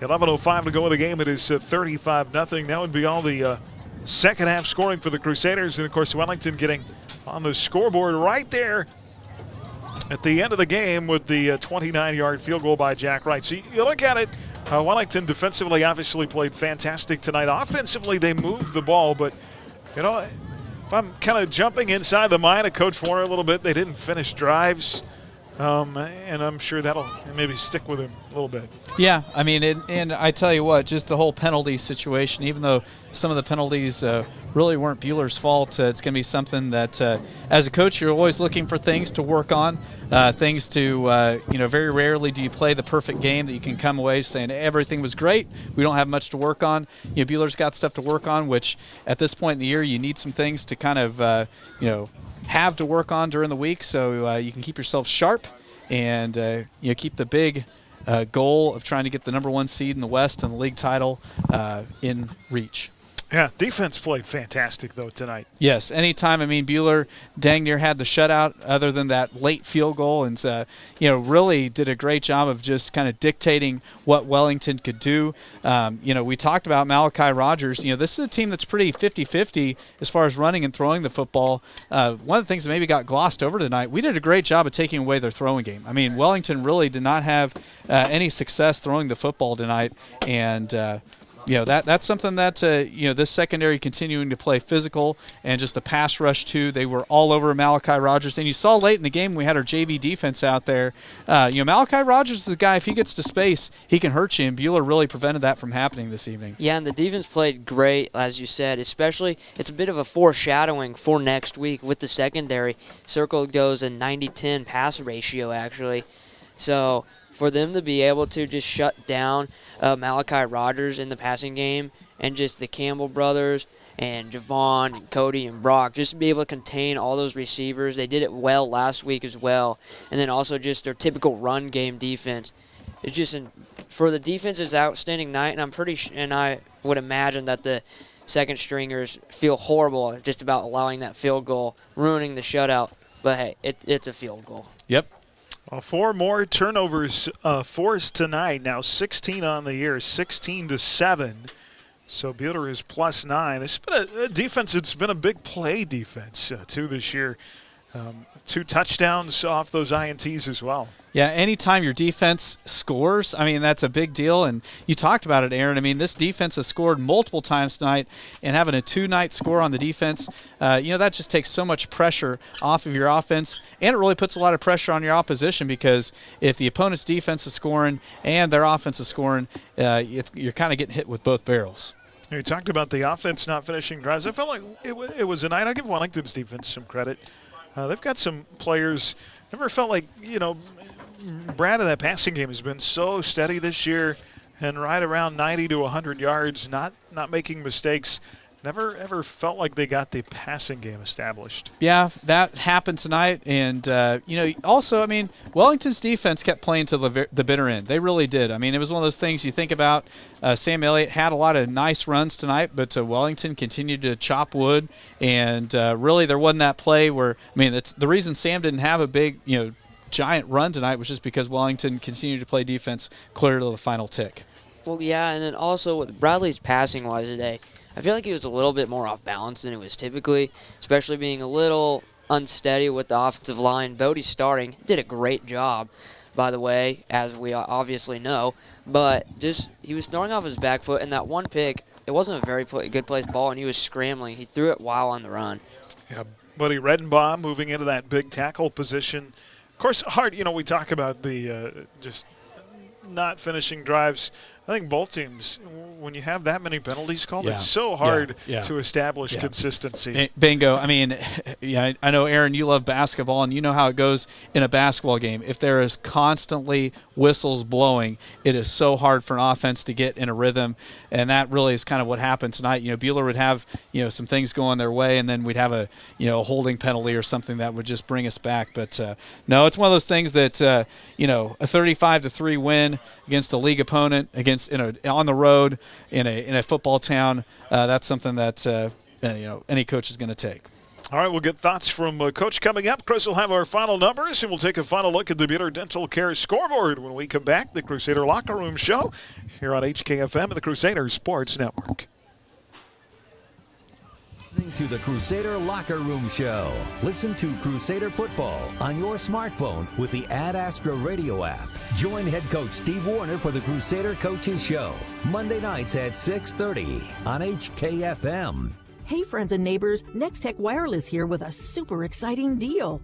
Right now is the time to get the newest iPhone or Android on us. Our friendly and knowledgeable staff is ready to get your new device set up and running right. By the way, we know that it's you who makes our business great and our neighborhoods home.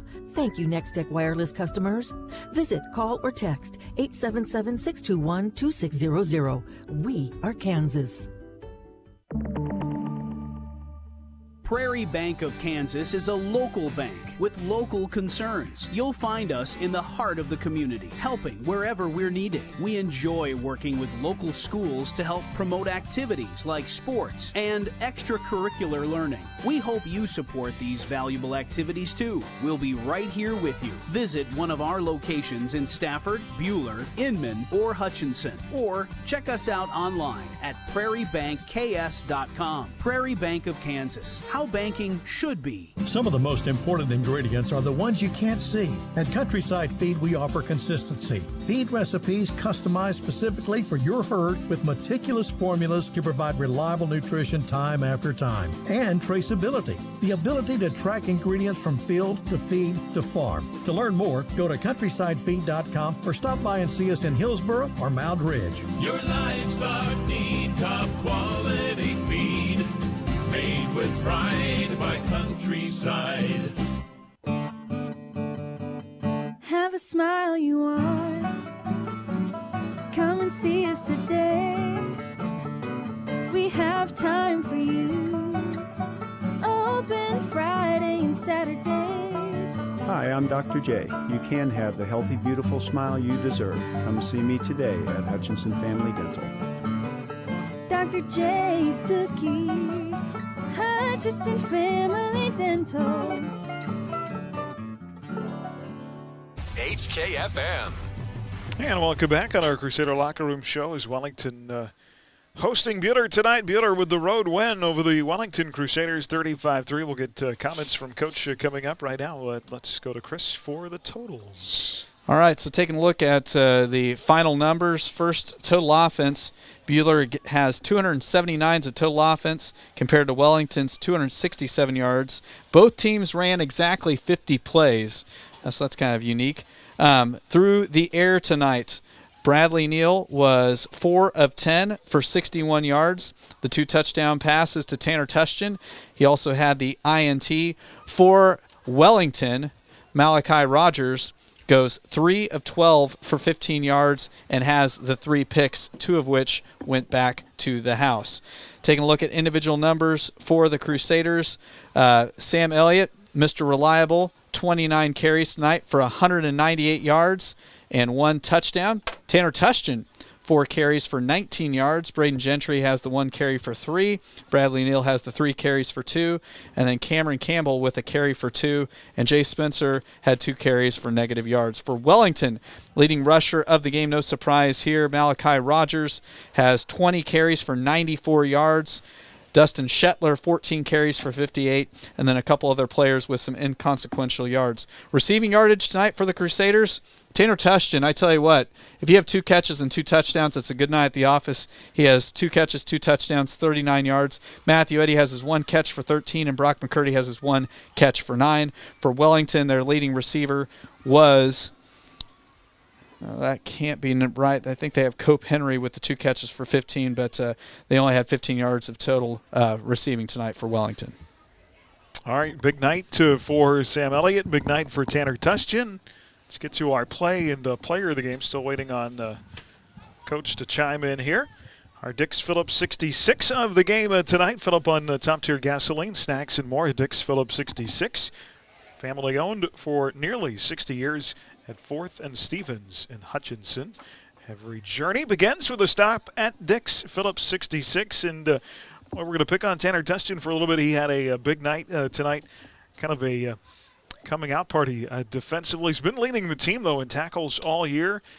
Had the 2 touchdown catches. And then in the third quarter with 11:05 left, he had a pick, the 3rd thrown INT tonight for Malachi Rogers. Returned it for 20 yards for the touchdown. It made it to 35-0 at that point for the INT. I guess 3 catches tonight. All for touchdowns. Yes.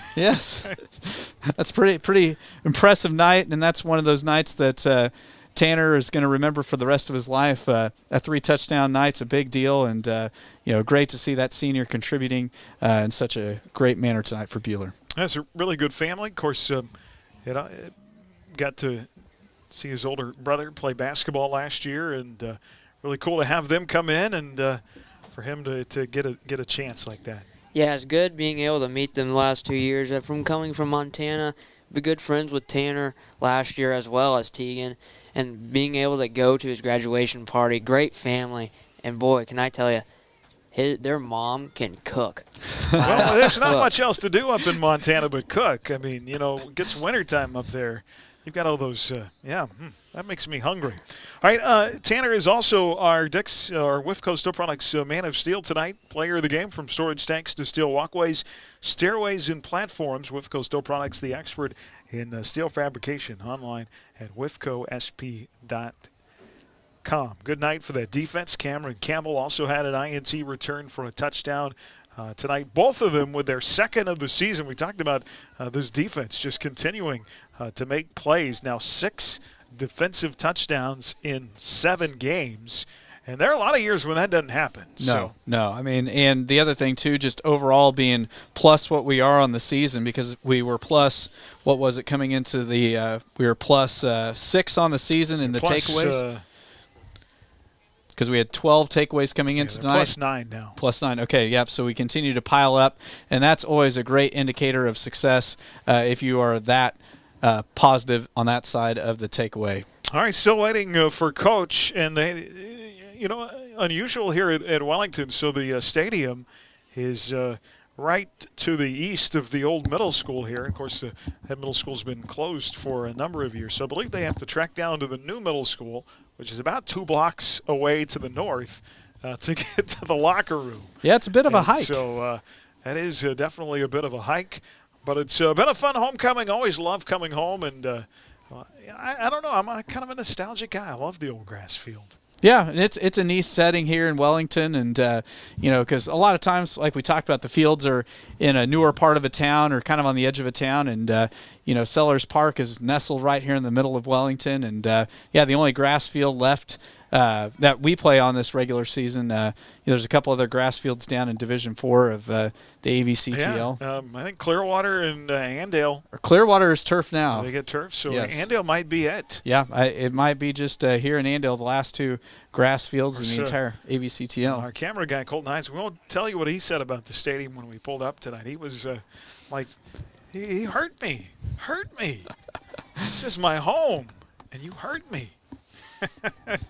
We're so used to these new stadiums with the turf and all, but I like the old school, a little character. Yeah. Oh yeah. Fun place to play. All right, we'll come back, get you some scores, and hopefully hear from Coach when we wrap it up right after this on HKFM and the Crusader Sports Network.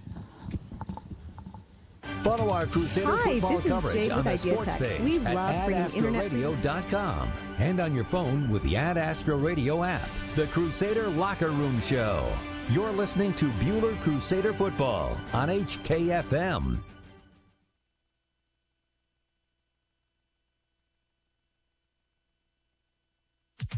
Hi, this is Jade with Idea Tech. We love bringing internet freedom to the residents and businesses of Bueller, Kansas. Idea Tech is a proud supporter and the preferred internet provider of the Bueller Crusaders. As the Crusaders know, speed wins. We back up our lightning-fast internet with a customer-first philosophy. That means you'll talk to a live person from our offices in Bueller when you call in. If you're not already a customer, go to ideatech.com and click on Check Availability, or call 620-543-5000 to inquire about our services.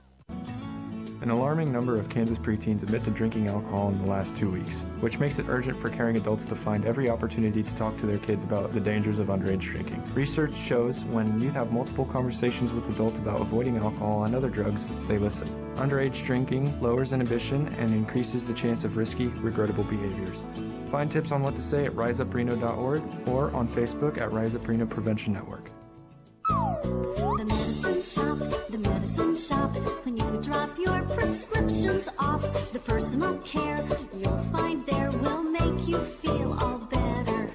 The meds you need, delivered with speed, the lowest prices guaranteed. Get your prescriptions with no hassle at 14th and Main at the Little White Castle.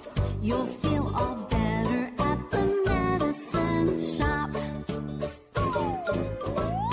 Erickson Custom Building has a great plan and a budget suited for your needs. Whether it's a new build, a remodel of a kitchen, interior, exterior, or an insurance restoration project, Erickson Custom Building provides quality craftsmanship and superior customer service. We stand behind our work and have lasting relationships with vendors, suppliers, and most importantly, with you, the customer. Erickson Custom Building, proud to support all high school activities. Call 620-585-2816 or visit EricksonCustomBLDG.com. Hi, this is Dr. Dal Hunt with Bueller Dental Care. You're listening to High School Football on Ad Astra Radio. All right, welcome back as we come back one final time in our Bueller Dental Care scoreboard. Chris, got some scores for us. Yes, we'll start first with one of the big games in the West, and then we'll get into the other games going on across the Ad Astra Sports Network. It is final. The Mole Vegas Wildcats defeating McPherson tonight 22-12. So that jumbles things up in the West further. We'll take a look now down the other games across the Ad Astra Sports Network. And the Hillsboro Lions game that was on 94.7 KSKU. Hillsboro continuing to put together a nice season. They defeat Lions tonight 54-7. Then over on Kansas Rocks 100.3 KNZS in a Reno County battle in overtime tonight. Haven coming from behind to defeat Trinity Catholic. Wow. 20-14. That game going final in overtime. And on Kicks Country 106, Cheney, no surprise there. They're putting together a nice year as well. They shut out the Nickerson Panthers 54-0. One of the games that we had on the Ad Astra Radio app and adastradio.com, Andale rolling to a big win tonight over Clearwater 65-6. And I do not have the Kiowa County. Actually, at the final, Maxville beats Kiowa County 52-6, and that game went final early in the third quarter. That's a big win for Haven. Trinity Catholic wins that game. It sets up a battle for the district title with Hillsboro next Friday, but I believe, I'll have to look up that officially, but that win for the Wildcats may keep them in the hunt. Wow. And it may force Trinity Catholic to have to win next Friday. So, I don't know. We'll scope all of that out next week, we will. Let's pull up some other scores here. We do have some finals rolling in as Hoisington beats Norton tonight 48-21. Collegiate over Hallstead 82-16. Collegiate and Andale will play next Friday. That'll be quite a game to finish the regular season. Yep, we'll have that on the Ad Astra Sports Network, and it's going to be a dandy. Absolutely. Wichita Capon beats Liberal tonight 51-0.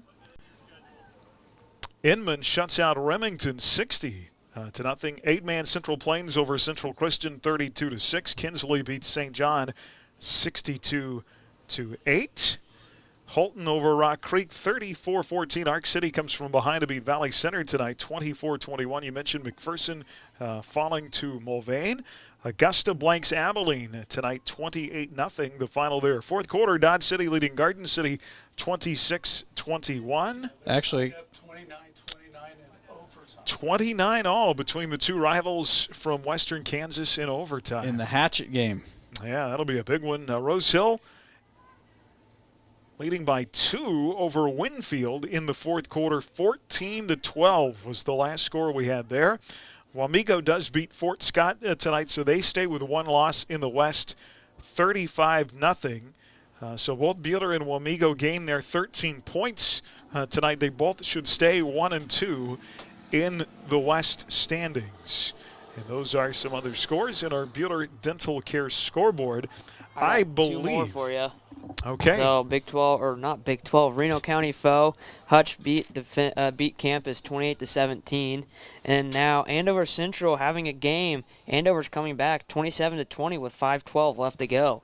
All right. Well, not knowing what Andover Central is going to do, as we look at the 4A West, it should be Bueller Wamego 1-2.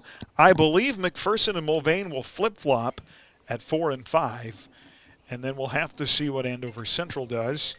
And I also believe Coach is calling us here. So we will get Coach on the line and get his final thoughts before we wrap up the broadcast tonight. Well, Coach, first of all, you get the win. That's most important tonight is you continue to stay in control of things in the 4A West and take care of business on the road. Well, we did, and I thought our defense was outstanding. I mean, just played tremendous, creating turnovers and getting and scoring. Offense, obviously, things we've got to get figured out, but we didn't throw much, and we're working on the ground game. So, obviously, a lot of positives, getting the W on the road and keeping that number 1 seed in hope is what the plan is. Yeah, you talk about the offense and some things to work on with all the penalty flags thrown tonight on both teams. How hard is it to get your team in a rhythm when that happens? It's really hard. I mean, especially a running team. You know, when we get a 5-yard penalty, it can hurt us. And then we had some unusual plays and things that happened that basically at halftime we just told our kids, you've got to get away from them after a play. Because the flopping that was going on, the things that they were doing to get us penalties, just obviously not in our character. So I know that what they were doing, we saw it on film, and it worked in their favor. But it's just really hard to call plays. It's hard to run an offense when that happens. But, we started out just like we wanted to. Played very well at the very beginning on offense, and then the second quarter kind of went downhill. But the highlight of the evening was, again, our defense just played outstanding. You mixed up some formations that you haven't run a lot this year, gave them some different looks tonight. Just trying to counter for what they were doing with their defense and stack. They're trying to stack our strong side, so double tight and then a couple of wings to one side, and then we would wrap them too. So we just did some different things to help set up some things in the future too. How do you feel about offensively up on the line, putting Bodie Redenbaugh in tonight? Obviously, that 5 guys hasn't played together a lot. It's been from game to game, kind of a different formation up there. But thoughts on that? Well, that part's frustrating, but Bodie, he's a strong, very great-looking football player, and he's going to be a real good one. He's a freshman, and that makes it really difficult. Your mind has to think faster at the varsity level, and he's going to get it all figured out. But we're going to take some baby steps and trying to get him. And next week he's going to have some competition with Miles Dillman. They're going to both be fighting for the spot. So we'll have a good week of practice and get ready, and we'll make a decision next week. Talked about how well your defense played tonight. You forced 4 more turnovers. You're +9 on the season, and now 6 defensive touchdowns this year. Our defense that's amazing. Not only been solid. You go 6 years sometimes and don't get one, and we've got 6 in a year. It's absolutely amazing. Just talks about our speed and athleticism with our defense. Yeah. Then Tanner Tushton, of course, the 2 touchdowns on offense. He completes the trifecta with the INT for a touchdown on defense. He had a good night. He had a great night. Very, very pleased with him. Fun to watch him. He's a football player for sure. All right, Coach. Well, you get the win. It sets up a showdown with Circle next Friday, and that, of course, give you a chance to win the league title, and then we'll see where things go from there. Yes, for sure. All right, Coach. Thanks so much. We'll talk to you Monday night. Thank you.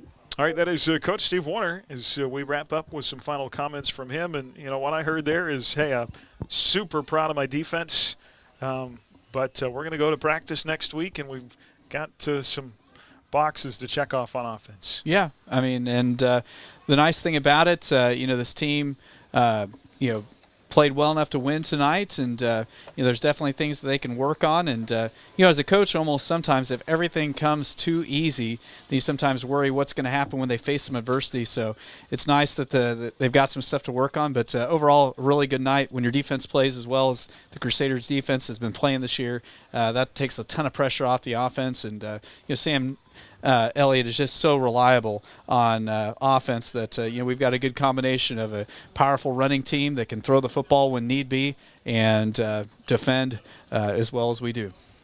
All right, Team Money, it's time to go. We got to go snap it to a Slim Jim. That's what we got to do. Well, real quick, I want to give some credit. Colton Hines, he's been out in the cold, the hot. He's been outside while we have been in here. May have damaged something. But now we finally got everything going. So I just want to give credit to him. Maybe give him some airtime real quick. I mean, next week's senior week, too. So yeah, you guys are getting recognized next week, which is pretty cool. So it'll be nice to for your efforts the last 2 years, you guys partnering with us, Heinze. And this is the guy that does all the dirty work. Wasn't as cold as it was at Circle for baseball, but I won't forget that one. That one, I will listen to you from now on because you said to dress warm, and I did not listen. Maybe the McPherson playoff game last year up on the that one was a cold one, and Tyler and I had a good time up there. That was a fun night. That's pretty cool. Well, thanks for all your work, buddy. We appreciate you. No problem. Fun night tonight. Senior night coming up next Friday at Circle. The Circle T-Birds will come to Buhler for a 7 o'clock kickoff, 6:25 for our Midway Motors drive to the game. Join us Monday night for our Crusader Coaches Show. We'll be live at 6:30 from Taco John's in Hutchinson with Coach Steve Warner.